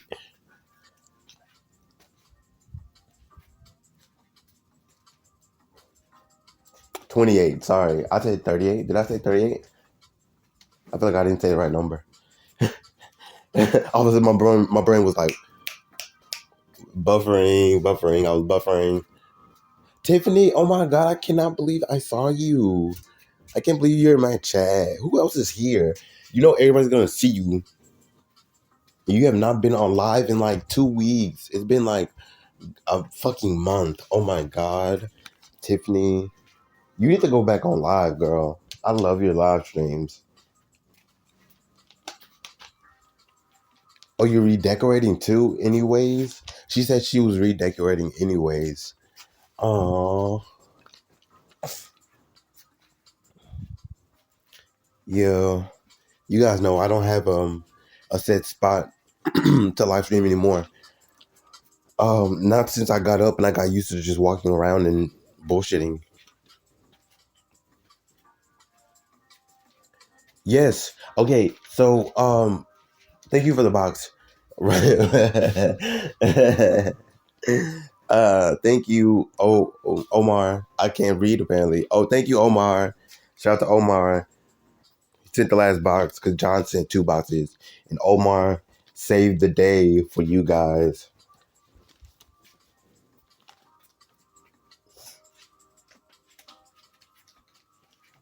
So yes. So I'm trying to level up because I think I've been on stream for it's been way too long. I think I don't want to say I got stuck, but I feel like I got stuck um on level 6, and I've been on level 6 for so long. I'm ready to, you know. So I'm just trying to get the gifts, and the algorithm will um promote my live when people are gifting and the chat is active. Yeah, you guys are always active. No, I actually scroll upwards. You know how like if you're at the bottom, the chat will move. I scroll up just a little bit and so the chat does not move, and I'll scroll when I'm ready. I'm pretty quick at it. That's why I can do that. But a lot of people might just accidentally, let it sit there or forget to scroll up every now and then. I'm pretty active with it, so I was like scroll up. Thank you guys. Thank you for the seals. I mean scrolls.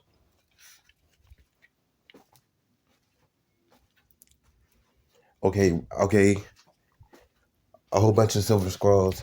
Um, yes. Okay. Thank you for reminding me. Frick. Yeah, you remembered. So we are doing an event. Tomorrow night. Tomorrow night. The look at you being on point. I fuck with that. I fuck with you. Um, we're doing an event 2 nights from now at 7 on live stream. So you guys should come through. It's gonna be a great panel. Make sure you guys get your gifts ready. I want you guys to not worry about me, but worry about Michael. Is Tiffany gonna be there? I don't even know if she's still in the chat. Oh yeah, okay. So yeah, Michael's gonna be there. Tiffany's gonna be on the panel. I want you guys to worry about them.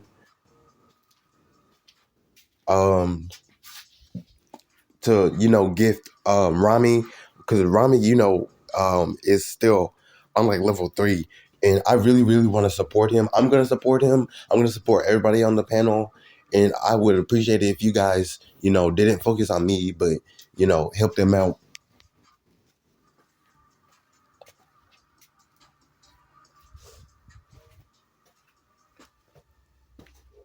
Yeah.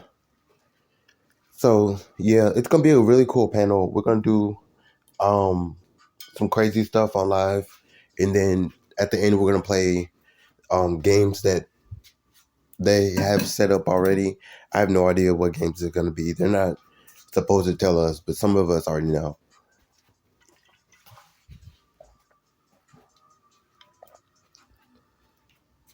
Yeah, it's gonna be one of the 5 people panels, the seven people panels. We might have guests too, so you know how that goes because we had guests in and out the last stream, so you know how that goes. No, we sure don't. Nope, we don't. Because first of all, I don't even know what games we're playing, what we're doing on the live stream. Why would I let guests up on the panel and it's not my panel?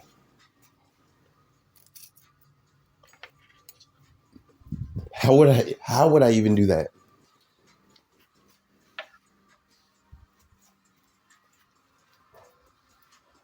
Oh, it's right here. Let me. Oh, I love that. I love that smell. The cologne. It smells so good. I be spraying it sometimes, if like once an hour, on the hour. It's crazy.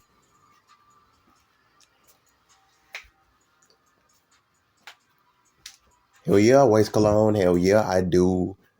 Use it for what? I don't have a job. I'm not going to a party wearing this cologne. No, what the fuck? I'll get sweaty and hot and sweat it right off. It would not stay. That's dumb. Most of the time, I take forever to get ready. Anyways, I would just get out the shower and go. I don't have time. Then like nobody's waiting on me, you guys. That's what y'all think. Y'all think because last time somebody was like, "Oh, you're not gonna do your makeup. You're not gonna do your makeup. You're not gonna do your makeup." No, you saw me doing my makeup. You saw what I was gonna do. You saw what I did. Like they're not waiting on me, you guys. They will pull up and then drive off without me, even if I'm like coming down the stairs.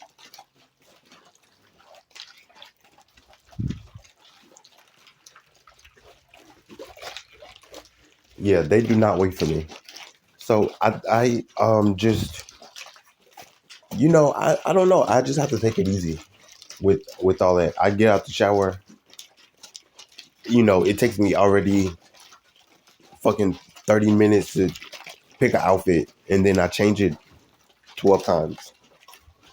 And that stresses me out every time I do it. It does not get easier. It does not get easier. Yes, that reminds me. And I found my those chains that I wear on my pants. I found both of them. Yes, I'm gonna wear those the next time I go out. I don't care what I'm wearing. I'm wearing those chains. I was thinking this morning, matter of fact, I was thinking, since I found them, I want to figure out how to wear them on like my upper body, not just my pants. Cause yeah, they look cool on my pants, but I wore them I think twice already, and they were just clipped to my pants. I want to figure something else out. I'm gonna make that shit a shirt. What are we talking about? And I went back to that store, and they are so expensive now. Those those pants, though, I think they're like, you know what? Now that I think about it, I think that they're like dog, like those chains that you walk a dog on, and they're just like the metal chains, you know, like the really cheap ones. They're so expensive now at that store. I'm so glad I got mine before they got expensive, especially because I can't afford it.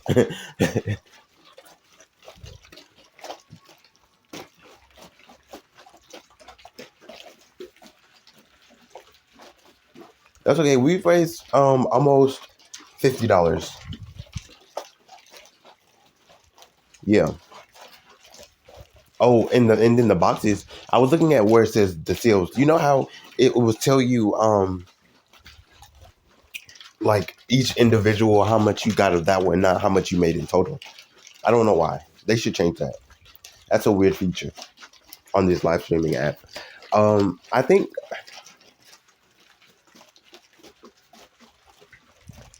Oh well. Oh look. It okay. So it does tell you a total. That's what I was looking at. It's like really little. I can't see it. But yeah, we almost made it $50. So I will get that. Oh, sorry. So I will get that literally I think on the 6th. So in like a week from now. Yeah.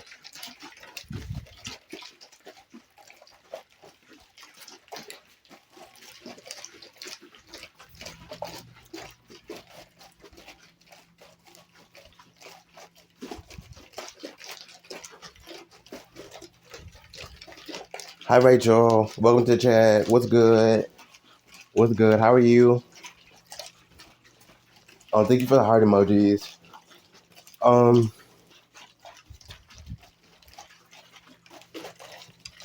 what was I gonna say? I totally forgot. Hi Ashley.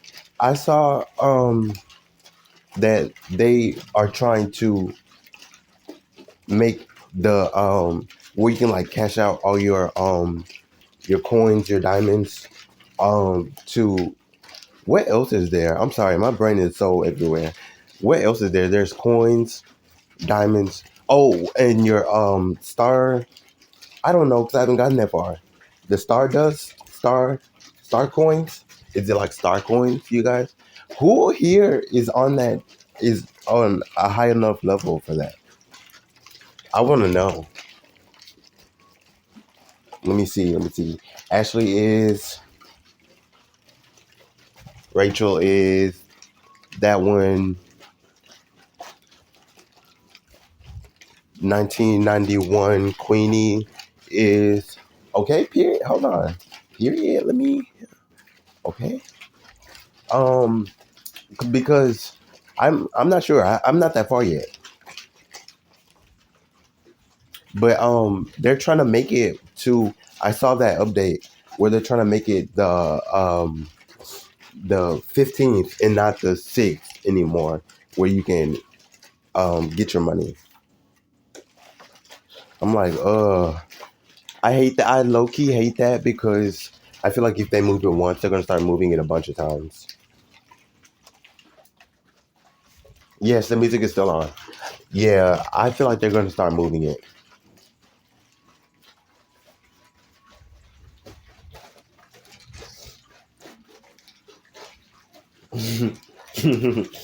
No, I I have music for like background music. I have music for to listen to. There's the difference. I don't have them labeled differently. They all just have like a title. I just kind of know the difference.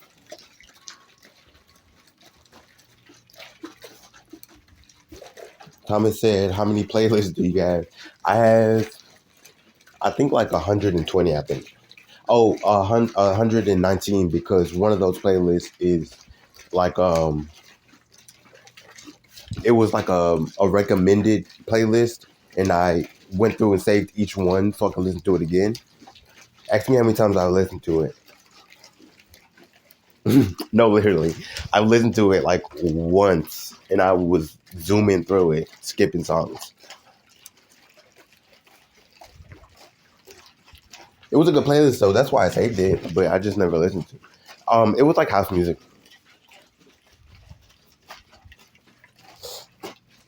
Nope, I sure cannot play house music on live. No,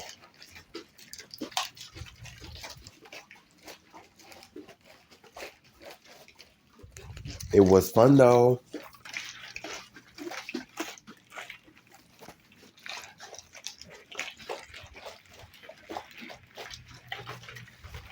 So yeah. What was I gonna say? Oh, so yeah, I don't know, and because what do I care? What do I care that she's on live? Who is that? No, no, I'm blocking you. I'm gonna kick your ass. Wait,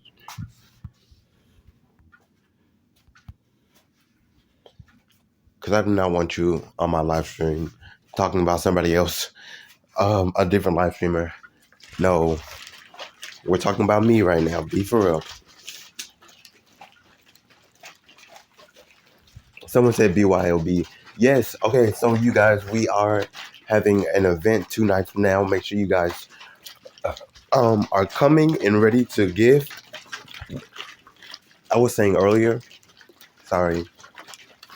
I was saying earlier that I want you guys to not focus on me and gifting me. I want you guys to focus on everybody else on the panel. Rami is only on level 3. He's trying to level up a lot quicker. We're gonna raid Rami one of these days. I just need to be at a high enough level to do the raid feature. Yeah, Michael is he was only trying to get up to level 9, I think, but he ended up at level 12 by the end of the live stream. It was a good live stream. I liked it. It was fun, so much fun. Normally, when I'm watching other streamers that are my friends, I'm like sitting there thinking at like random points. I'm like, I could be live streaming right now. What am I doing, wasting my time? But when I was watching Michael, it was so much fun. I never thought it. No, he's such a fairy.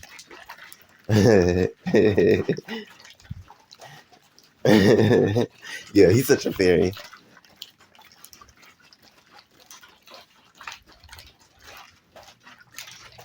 But yeah, the event's gonna be 2 nights from now. It starts at I think 7, and it's gonna be until 9, and we are going to do crazy stuff on live. We're going to play games at the very end, and we're gonna do challenges.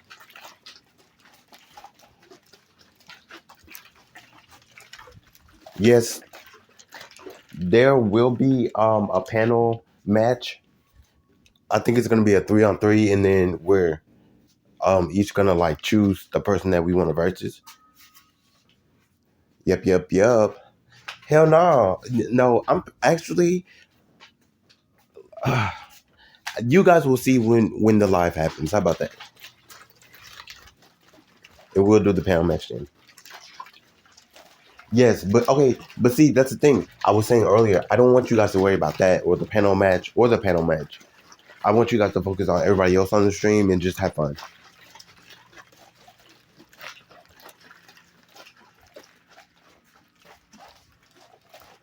Yes, I know you cannot hear the music. I can't hear the music. How would you be able to hear it? You probably hear my water bottle.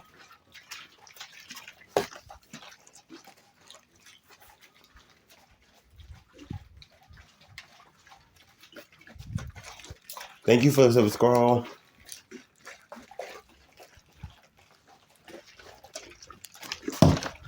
Yes. Um. Sorry, I got something in my mouth. I don't think I'm gonna be doing another live. Oops. I don't think I'm gonna be doing another long live stream for a while.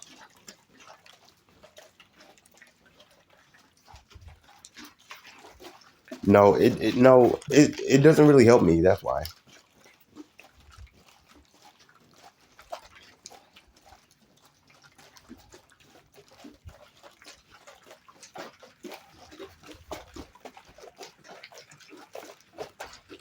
No, it doesn't really help me. So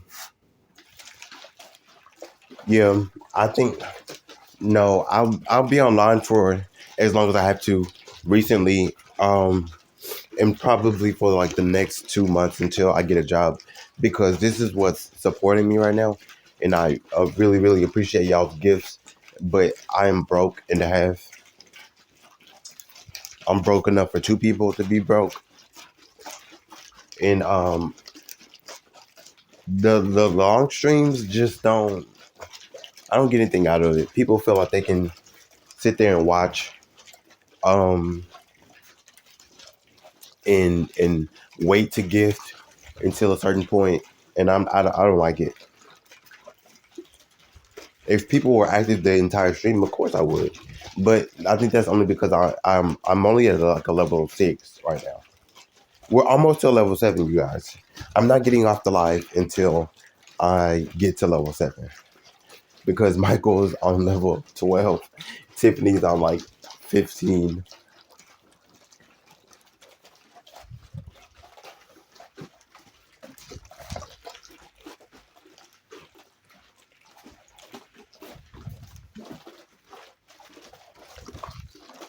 Yes, yes. Thank you for a diamond. So yeah, I'm trying to reach my goals. I I'm getting help with my rent, but I still need money for like groceries. I need to eat. I need to pay my phone bill too. I don't know how the fuck I'm gonna do that. Because I barely figured it out the past 2 months.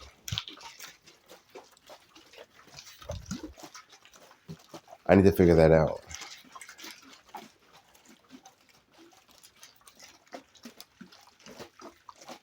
Hi, Kevin. No, I think no. I was going to use this money on the 6th to get like necessities because I don't have anything. I've been bumming it off my roommates, and I need it. I my rent's already paid for.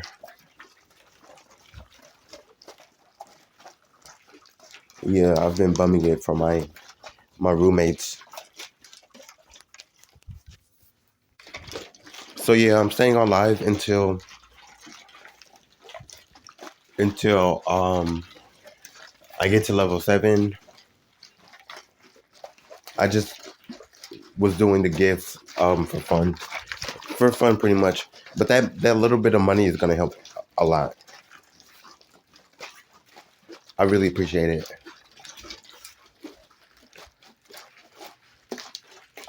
Thank you for the emojis, John.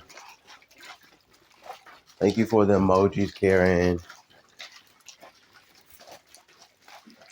Thank you, Queenie. Queenie sent me a sale, you guys. Thank Queenie.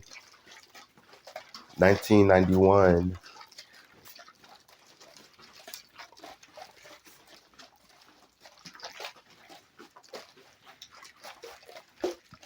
Yeah. So I've been chilling. I've been trying to figure out, what I want to do with my life. I'm at this point. I was really ready to transition into this, you know, um, coaching stuff, but then I had to quit my job. So all that time I was going to spend doing that is gone. I could get another job and then, keep going. But, you know, with me still in a lot of classes still, I don't know. And plus you have to think about the fact that, you know, um, I was doing deadlines while I was working at that job, and then I was gonna quit as soon as I got to my end goal. Now, if I get another job, it's gonna be a totally different end goal, different deadlines. I don't know how long it's gonna take.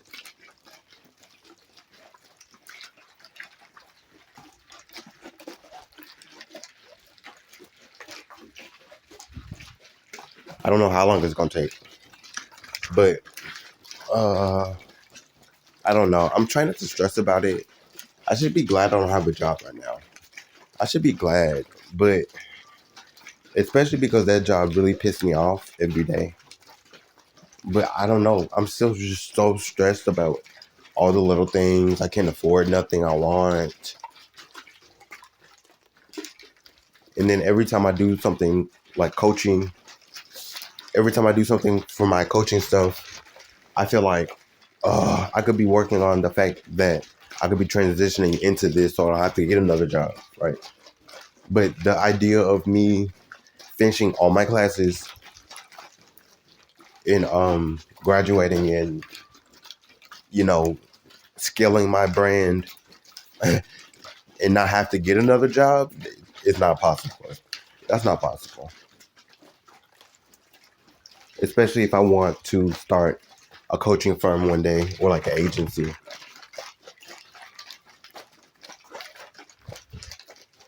Thank you for the silver seal, John. Thank you for the emojis, Karen.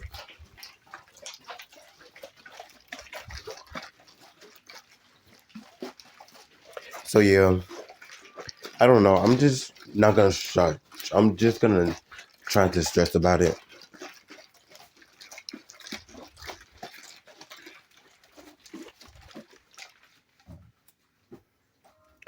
It is a lot, but the more I stress about it, it's not gonna fix anything. It's not gonna fix anything.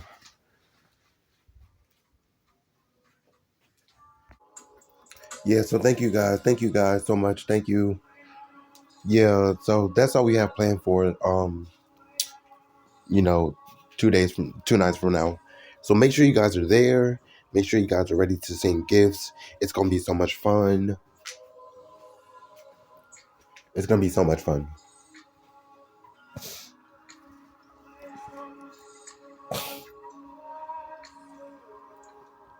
So, yeah, I think. Hold on, let me grab my drink.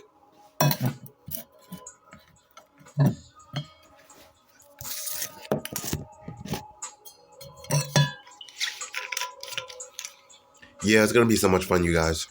2 nights from now. 2 nights from now at 7.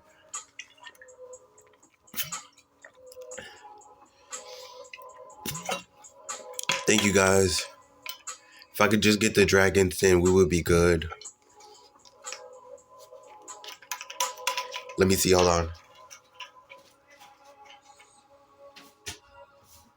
Because I forget.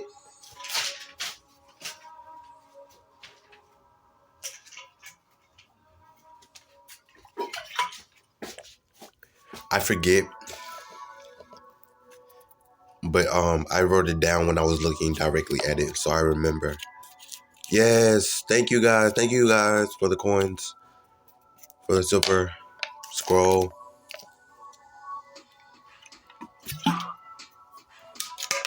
Yes, thank you guys. It was so much fun. Yeah. I think Danny started it and we had been doing it on his live stream. the panel for, I think I came the third week. And I've been doing it ever since. We've been doing it for like 7 months. It's so much fun. And then we moved to Michael's. We do it on mine rarely. We don't do it on Tiffany's. But yes, it's so much fun.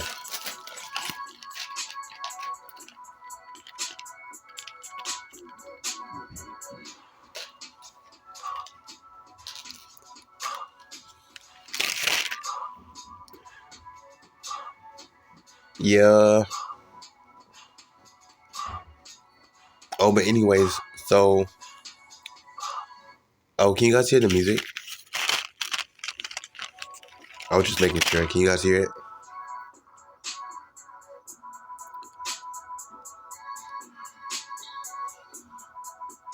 I was over there messing with it.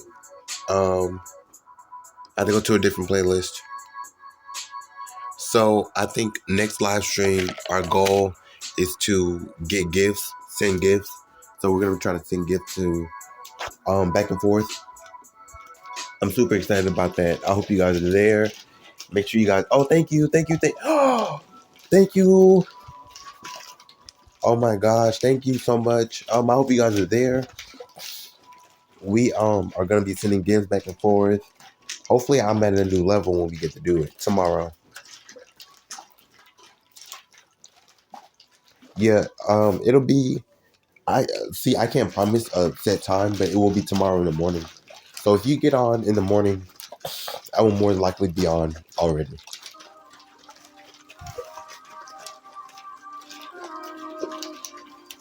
Thank you guys so much for the gifts. Oh my gosh. Thank you. Oh wow.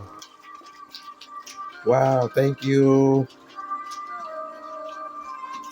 So, okay, thank you for the title box. Okay, we got another dragon. Thank you. We're getting silver seals all over the place. Thank you. Thank you guys. I really appreciate it.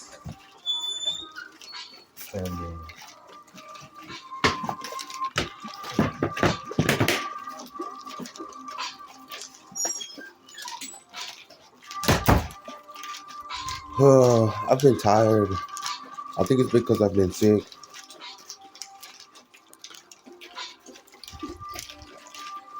I think it's because I have been sick.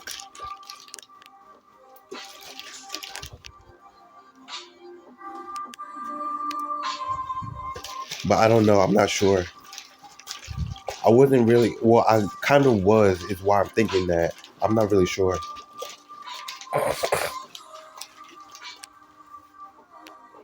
But I've been feeling so bad.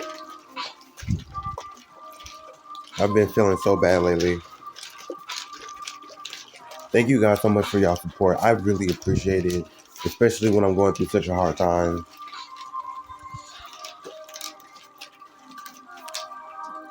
I have a bunch of real ass fans on here. Thank you. Look, we're at 1,300. That's dope, bro. That's so dope. Thank you guys. Thank you guys so much for it. I appreciate it. I especially appreciate the support. Like, I can't thank y'all enough, bro.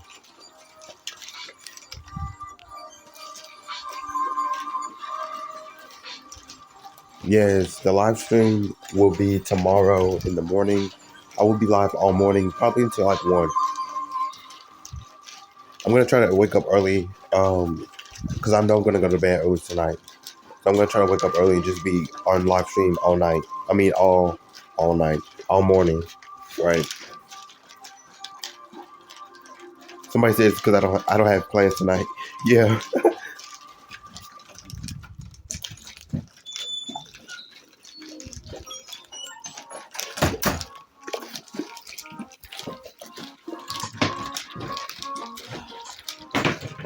This is a good song. This is what the third good song that was in a row. That's good.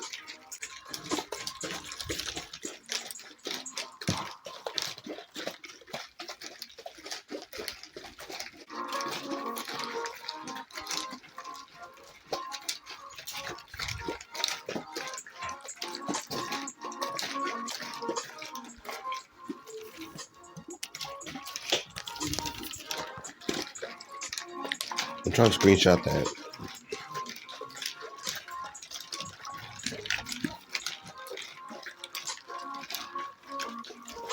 Chat is going crazy right now. That's so crazy.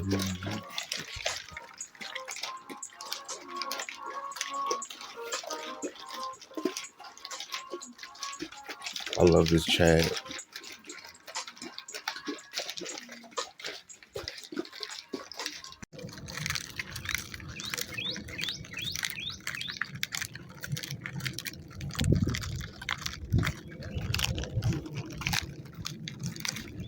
So yeah, that's not gonna have me tripping.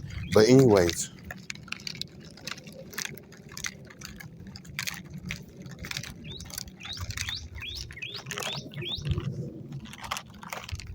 so I think that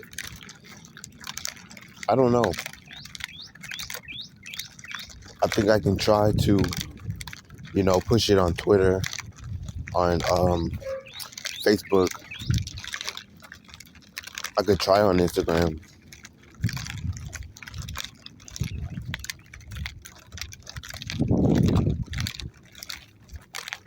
I don't know. I could try on Instagram. I could try it.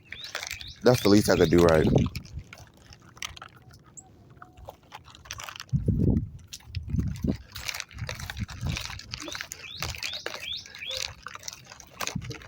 It's the least I could do because if I don't try, then I'll never know.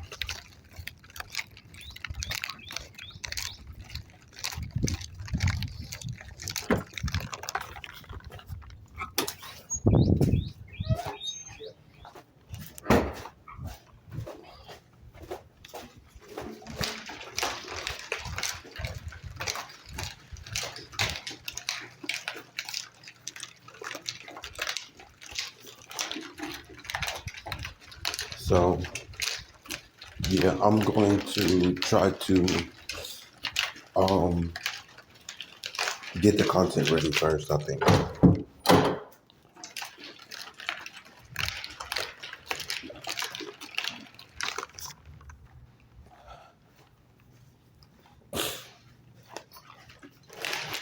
I'm going to try to get the content ready. I'm going to try to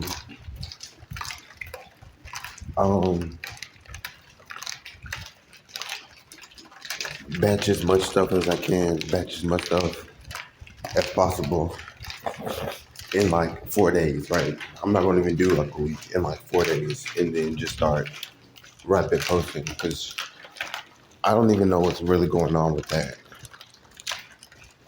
It's been so quiet. It's been so quiet, and I don't know why.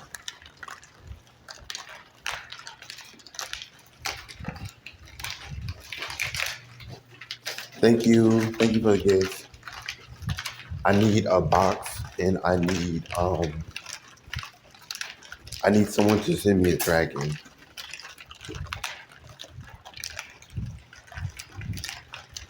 Has it? You know what? I have not checked.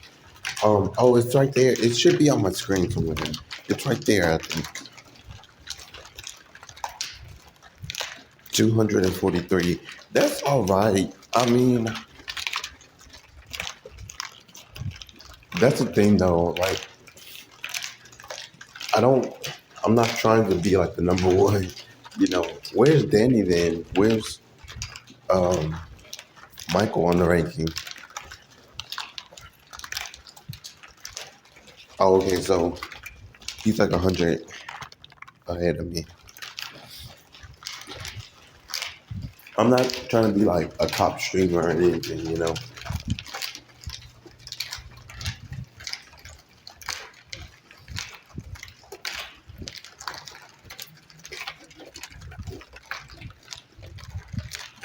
I don't have to be like the number one streamer on here or at all, but I need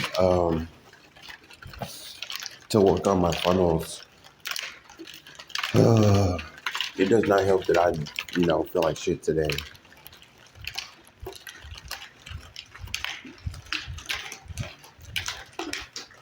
Yeah, I'm on here. I'm making content. I give people the resources. there's not really a reason to, see it and not want to tap in. I don't understand why. I don't get it. I do not get it at all.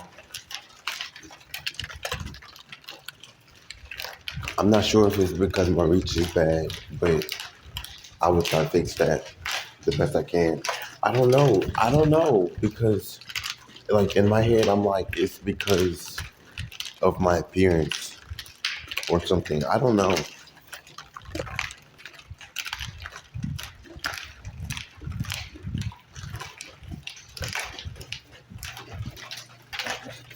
Yeah, I'm gonna try to batch as much content as possible. I need to clean my phone. I should have did that before I went live. I woke up. I woke up and dropped it, and then I was trying to grab it, and it slid under my bed, and that got it super dirty. I can see it. I'm looking right at it.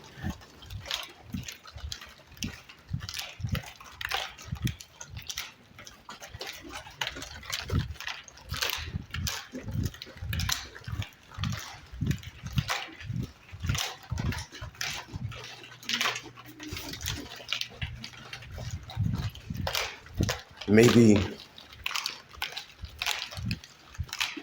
I do. Okay. So I have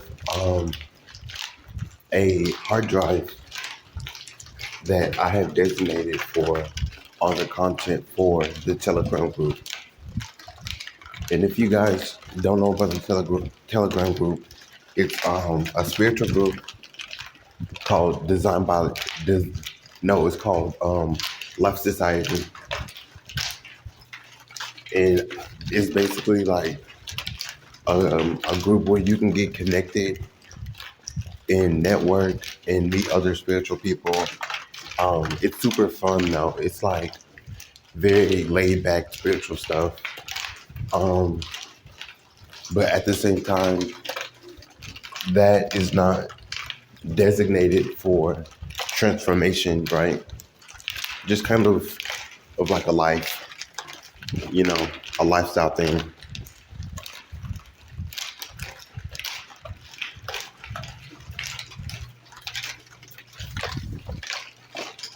I think it's very, very lifestyle based.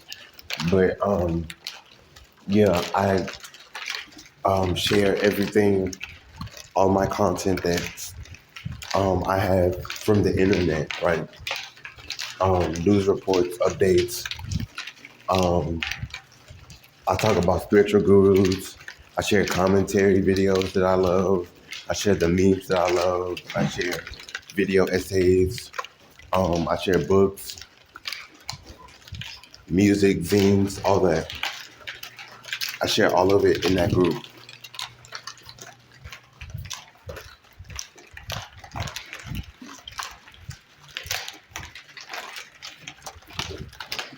So it's vital that you are maintaining your growth in your in transformation and improving, you know, getting enlightened,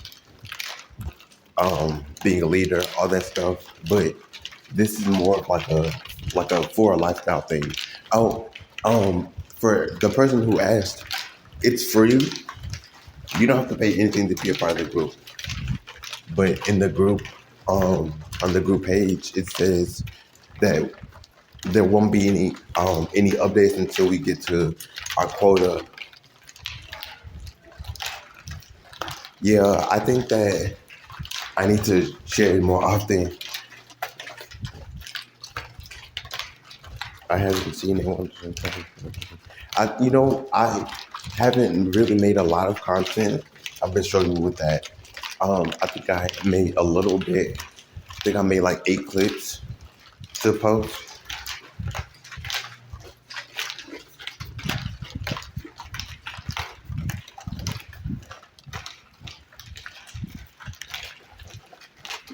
It's kind of hard because, first of all, you don't really hear about Telegram groups that are like super popular,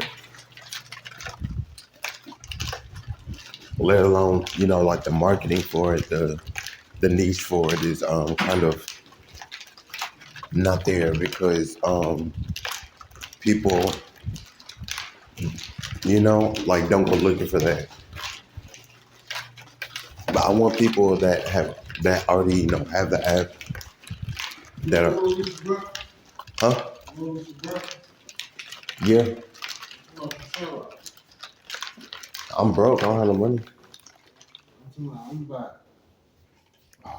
I get later. I would say the longer you wait, the longer you gonna have to wait for it. Yeah, I was wondering if they were still serving, bro. Yeah, it's only 9:30. You want me to go get it now? Yeah. Yeah, I'll go.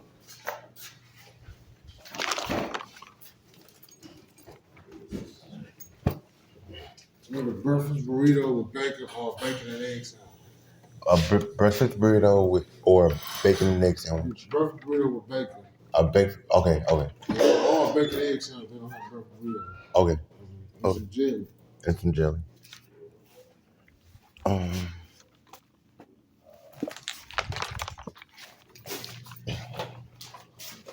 feel like shit, bro. All right. How much you gonna charge us alone?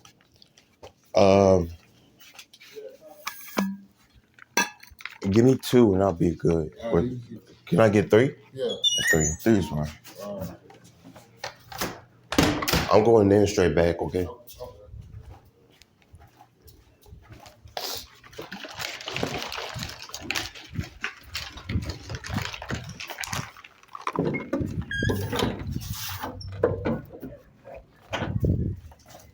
So I think it's hard to promote it because I don't really know how to reach people that already have a Telegram group,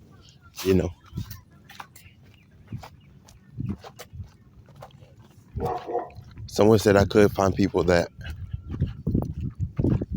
are willing to get it.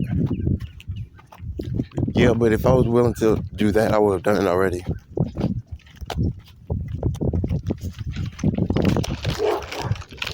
I would have done that already. Because my thing is, I think the people that already have a Telegram group would want more groups to be a part of, Mine just so happens to be spiritual.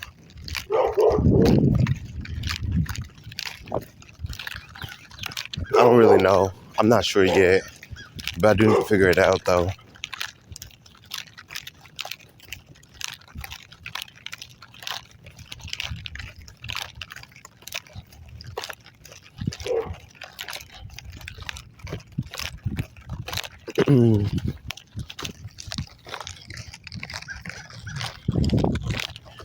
I do need to figure it out.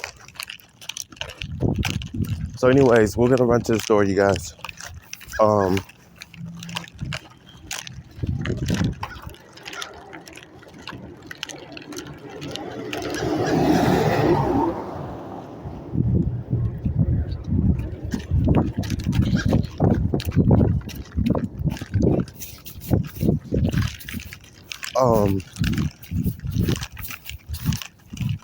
So I think we're going to put a hold on the transformation series for this live stream. And then I already have plans for what I want to talk about the next live stream because I have updates.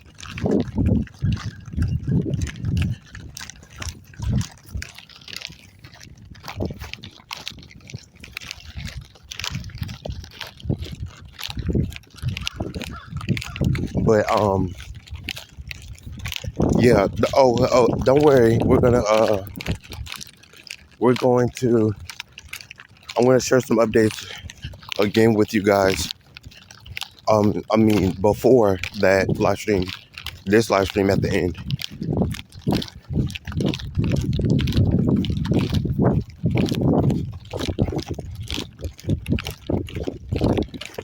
So yeah.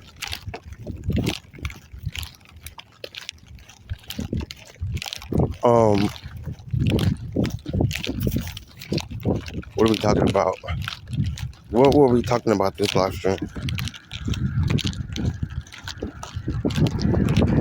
Oh, okay. So we're talking about alignment today. Sorry that the wind's blowing all crazy.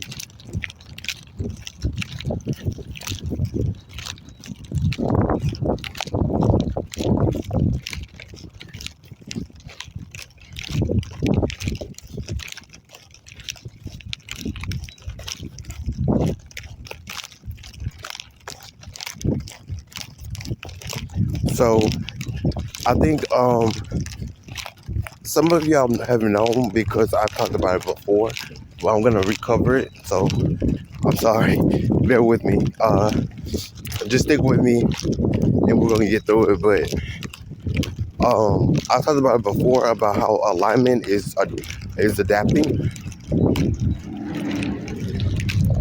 So that's pretty much what we're gonna be talking about for right now.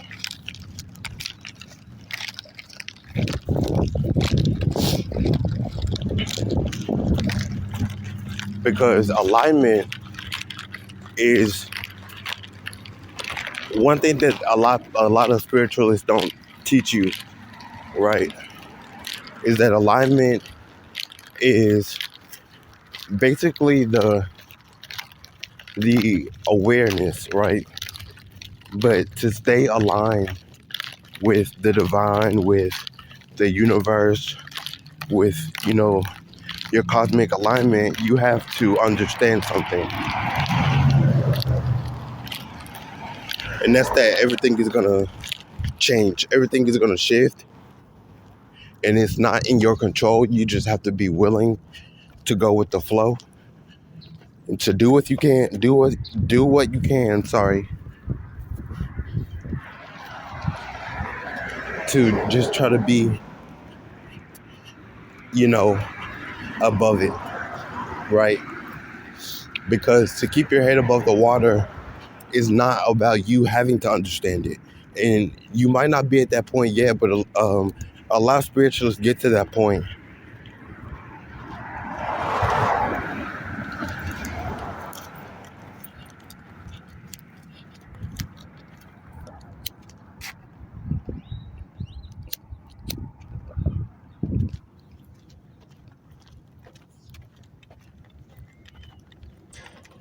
where they are moving in faith. They don't know what's going to happen next. They don't know what's going on, what's working, in the bigger picture. They just trust. And you guys are going to have to learn that alignment is the ability to shift. You need to know that before you try to seek alignment, which is different from seeking peace. Because to keep your peace in alignment, you're going to have to understand things will change, things will adapt, things will evolve, things will transform, and you might not understand it. But the important thing is that if you're willing to continue down that path, you'll stick with it.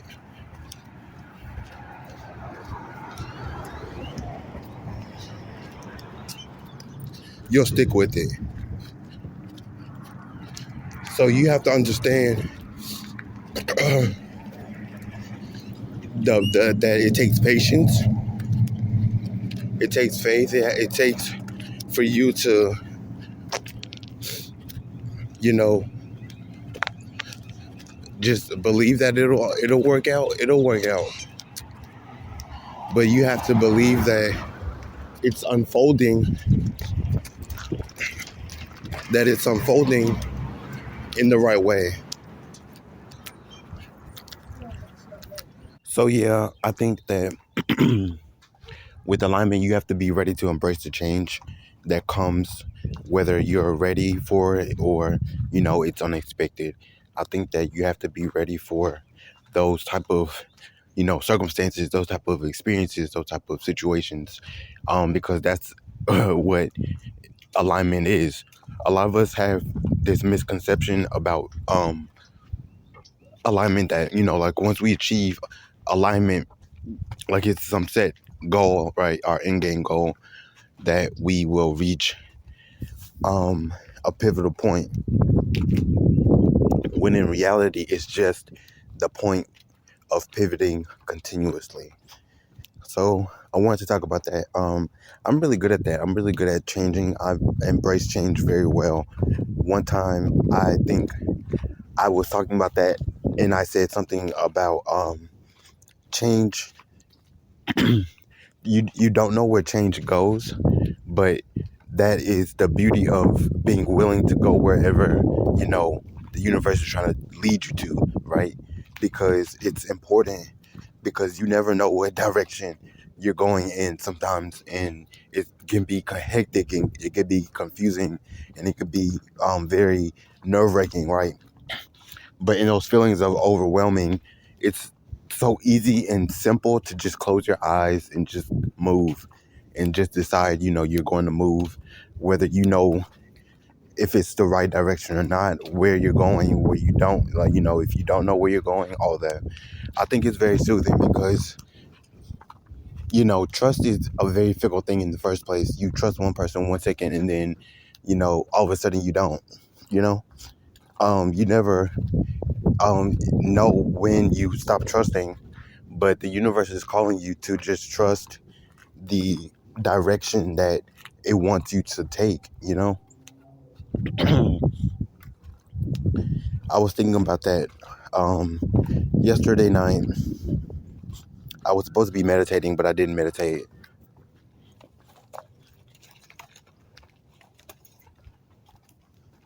I sure did get in bed. Yep. Thank you for the gift. So yeah, it's just a pivotal place of being able to willingly adapt, because the universe can force you all you want to. You know that life. Everybody knows that life. That's the life that we live from the beginning.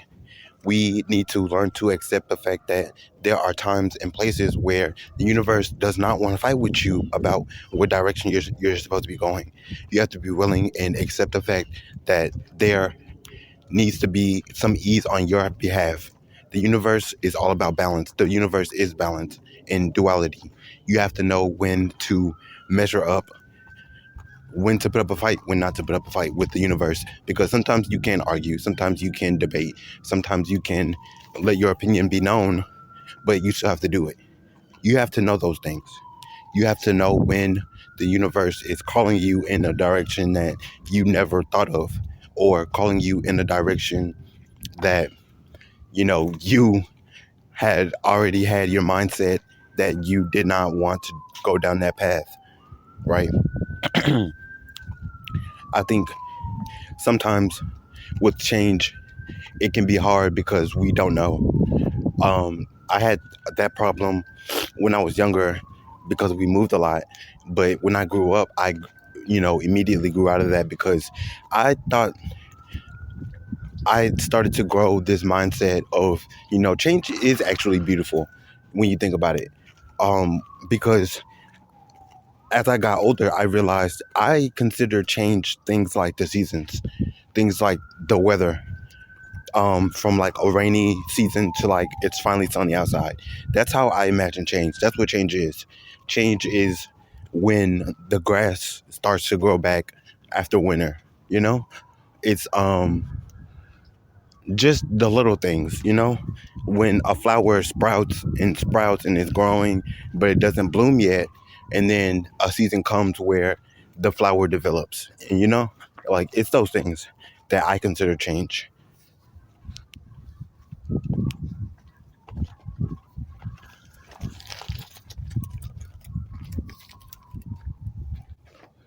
I don't want you guys to think that, you know, it's not supposed to be hard, because it is. It is every day.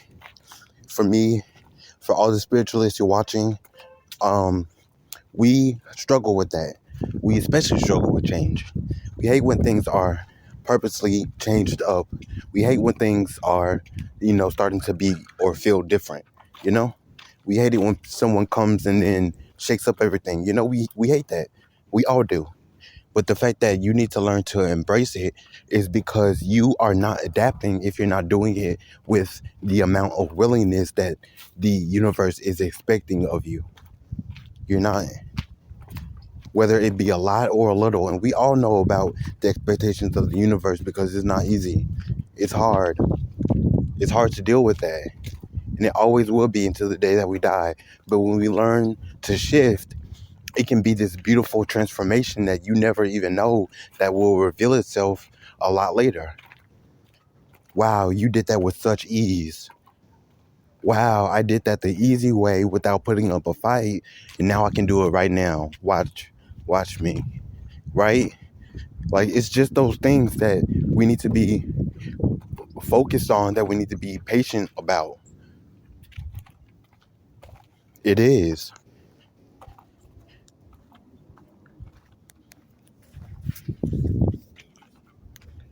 So another thing I wanted to talk about, some of you guys didn't know, I'm a pagan. Um, I don't really have a specific belief system. I just use it kind of as an umbrella term for my spirituality. If you guys didn't know that. That's all I'll share for right now, because there's no need for me to go into all the great detail about my life story and all that about me being a pagan. I'm a pagan, and I just use that as an umbrella term for believing in multiple gods, multiple deities, multiple um, spirits that are a part of the source, right? And then I believe in source, right? I believe in the universe, right? Um, so I use that as an umbrella term for those of you that didn't know. A lot of people were wondering because I had posted something on social media about like 3 days ago. I haven't talked about it because I wasn't sure if it was like a thing or if people were just putting that just to, it just so happened to come up 2 or 3 times in the comments. But yeah, I realized it was a thing, so I wanted to address it. I haven't addressed it since it happened, which was like 3 days ago. I'm sorry, but yes, I do believe that people who practice the craft, you don't even have to be a witch, an alchemist, because I also practice chaos magic. I also dabble in occult magic. That's where the chaos magic comes in. I just take what I need and I go. That's my whole craft. Um, but a lot of people were wondering about my stance on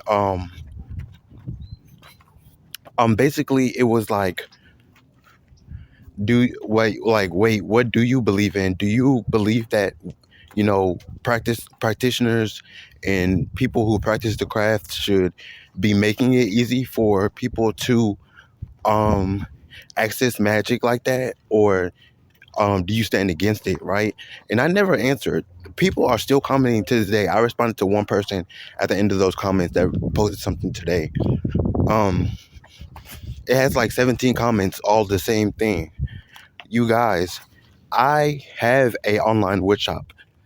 I own an online store where I sell magic and my services. That's not new. I would have shared that if I would have known that you guys had known that or didn't know that already. So whether it's a debate about should we be making magic in our practices, um, accessible to people in the mainstream, of different cultures, all that, that's not a debate for me. Yes, I will do that. Whether I believe that or not is not, you're not going to get an answer out of me for that. But I will sell my services to people who need it, people who want it, because they are not practitioners like me that use magic the way that I do. I'm very crafty. I'm very observant. I appreciate and honor improvement. I appreciate and honor lifestyle the same way, whether it be urban, modern, postmodernist, whatever whatever you believe in. I honor that. A lot of witches don't, because of what they believe in. And it's not because they have verbally said that or have proved it with their actions. It's their lifestyle that speaks for it. And there's nothing else that can speak for that. My lifestyle speaks for what I believe in, right? My actions speak for what I believe in, and the fact that I will give my services to, um, you know, practice for someone, or give my services to perform a spell, or give advice or critiques on someone who is doing, some voodoo work, right? I've done all those things, not to make it accessible to anybody, but to make it accessible for the people who need it, everybody. Does that make sense? And I want to clarify that because it's getting on my nerves. People are still commenting on this comment this morning. And it's 2:00 in the afternoon, and I guarantee you that was not the last comment. The one that I responded to was not the last comment from this morning. That's crazy, you guys. That is insane.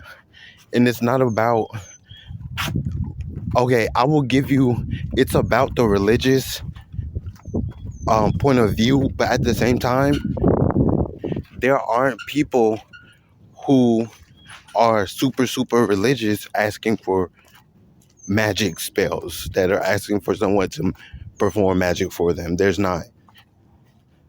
It's only people who need it, people who desire it. And regardless of that, I do consultations for a lot of my spells anyways, to just analyze those people, to look into those people, to figure out what they really want, what they really need. I'm not just doing it willy-nilly, selling it to anybody, right?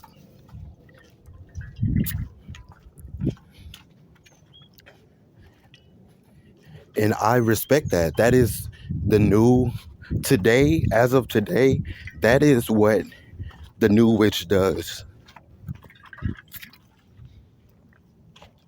That is what the new witch does.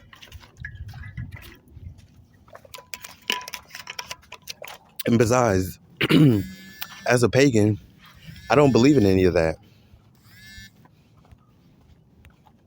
My entire world is upside down to your point of view of your understanding, let alone upside down to how you see my life from the outside in, not from the inside out. Even if you did see it from the inside out, it would still be a point of view. That's what consciousness is.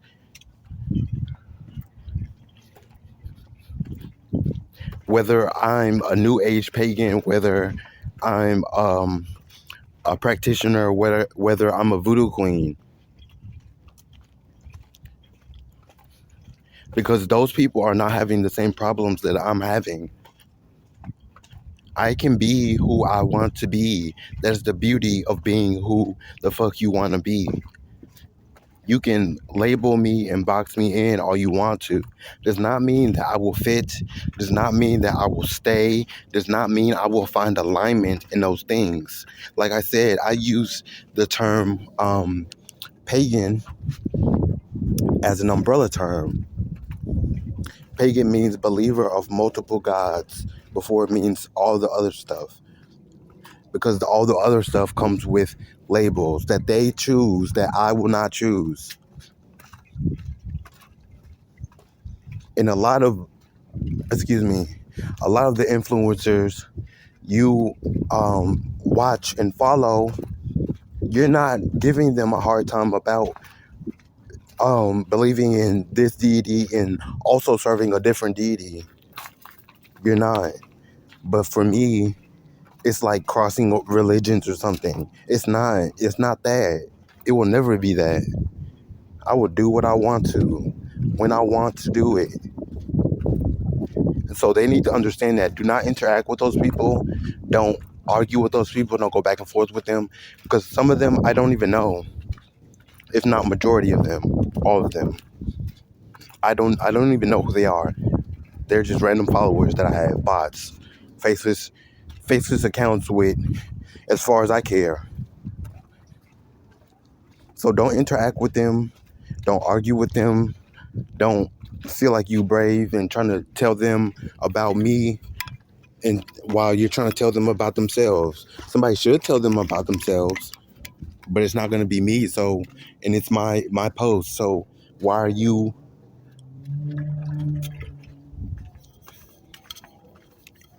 in my comments?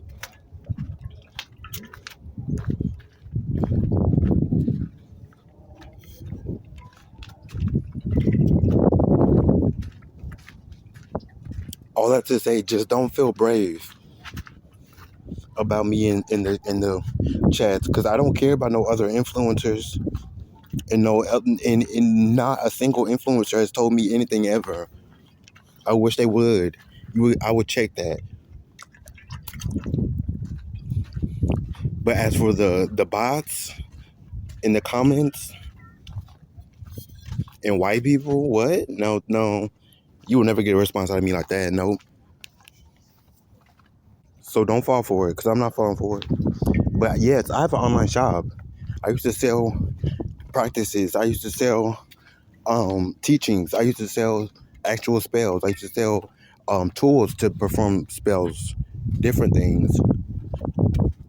Like, it's not about making it accessible. None of that stuff was accessible in the first place, because before it even started, I was doing services to do it for people because they cannot do it.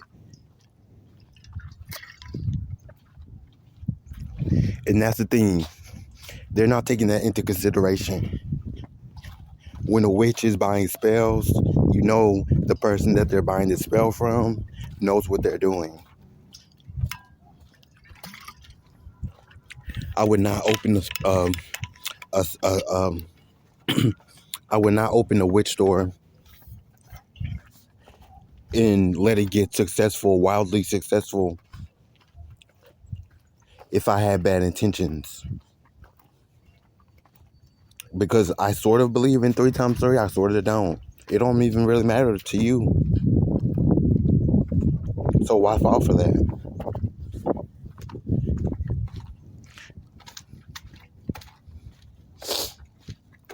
But yeah, these influencers today, they all do it. They all do it. Everybody does it. That is what the new witch does, which we're going to have to talk about one day. Now that I'm thinking about it. Now that I'm thinking about it, we're going to have a conversation about that. But none of them are getting problems, but they see, oh, I'm a practitioner. Oh, I'm a new ager. Oh, I practice chaos magic. Oh, but he also practices alchemy.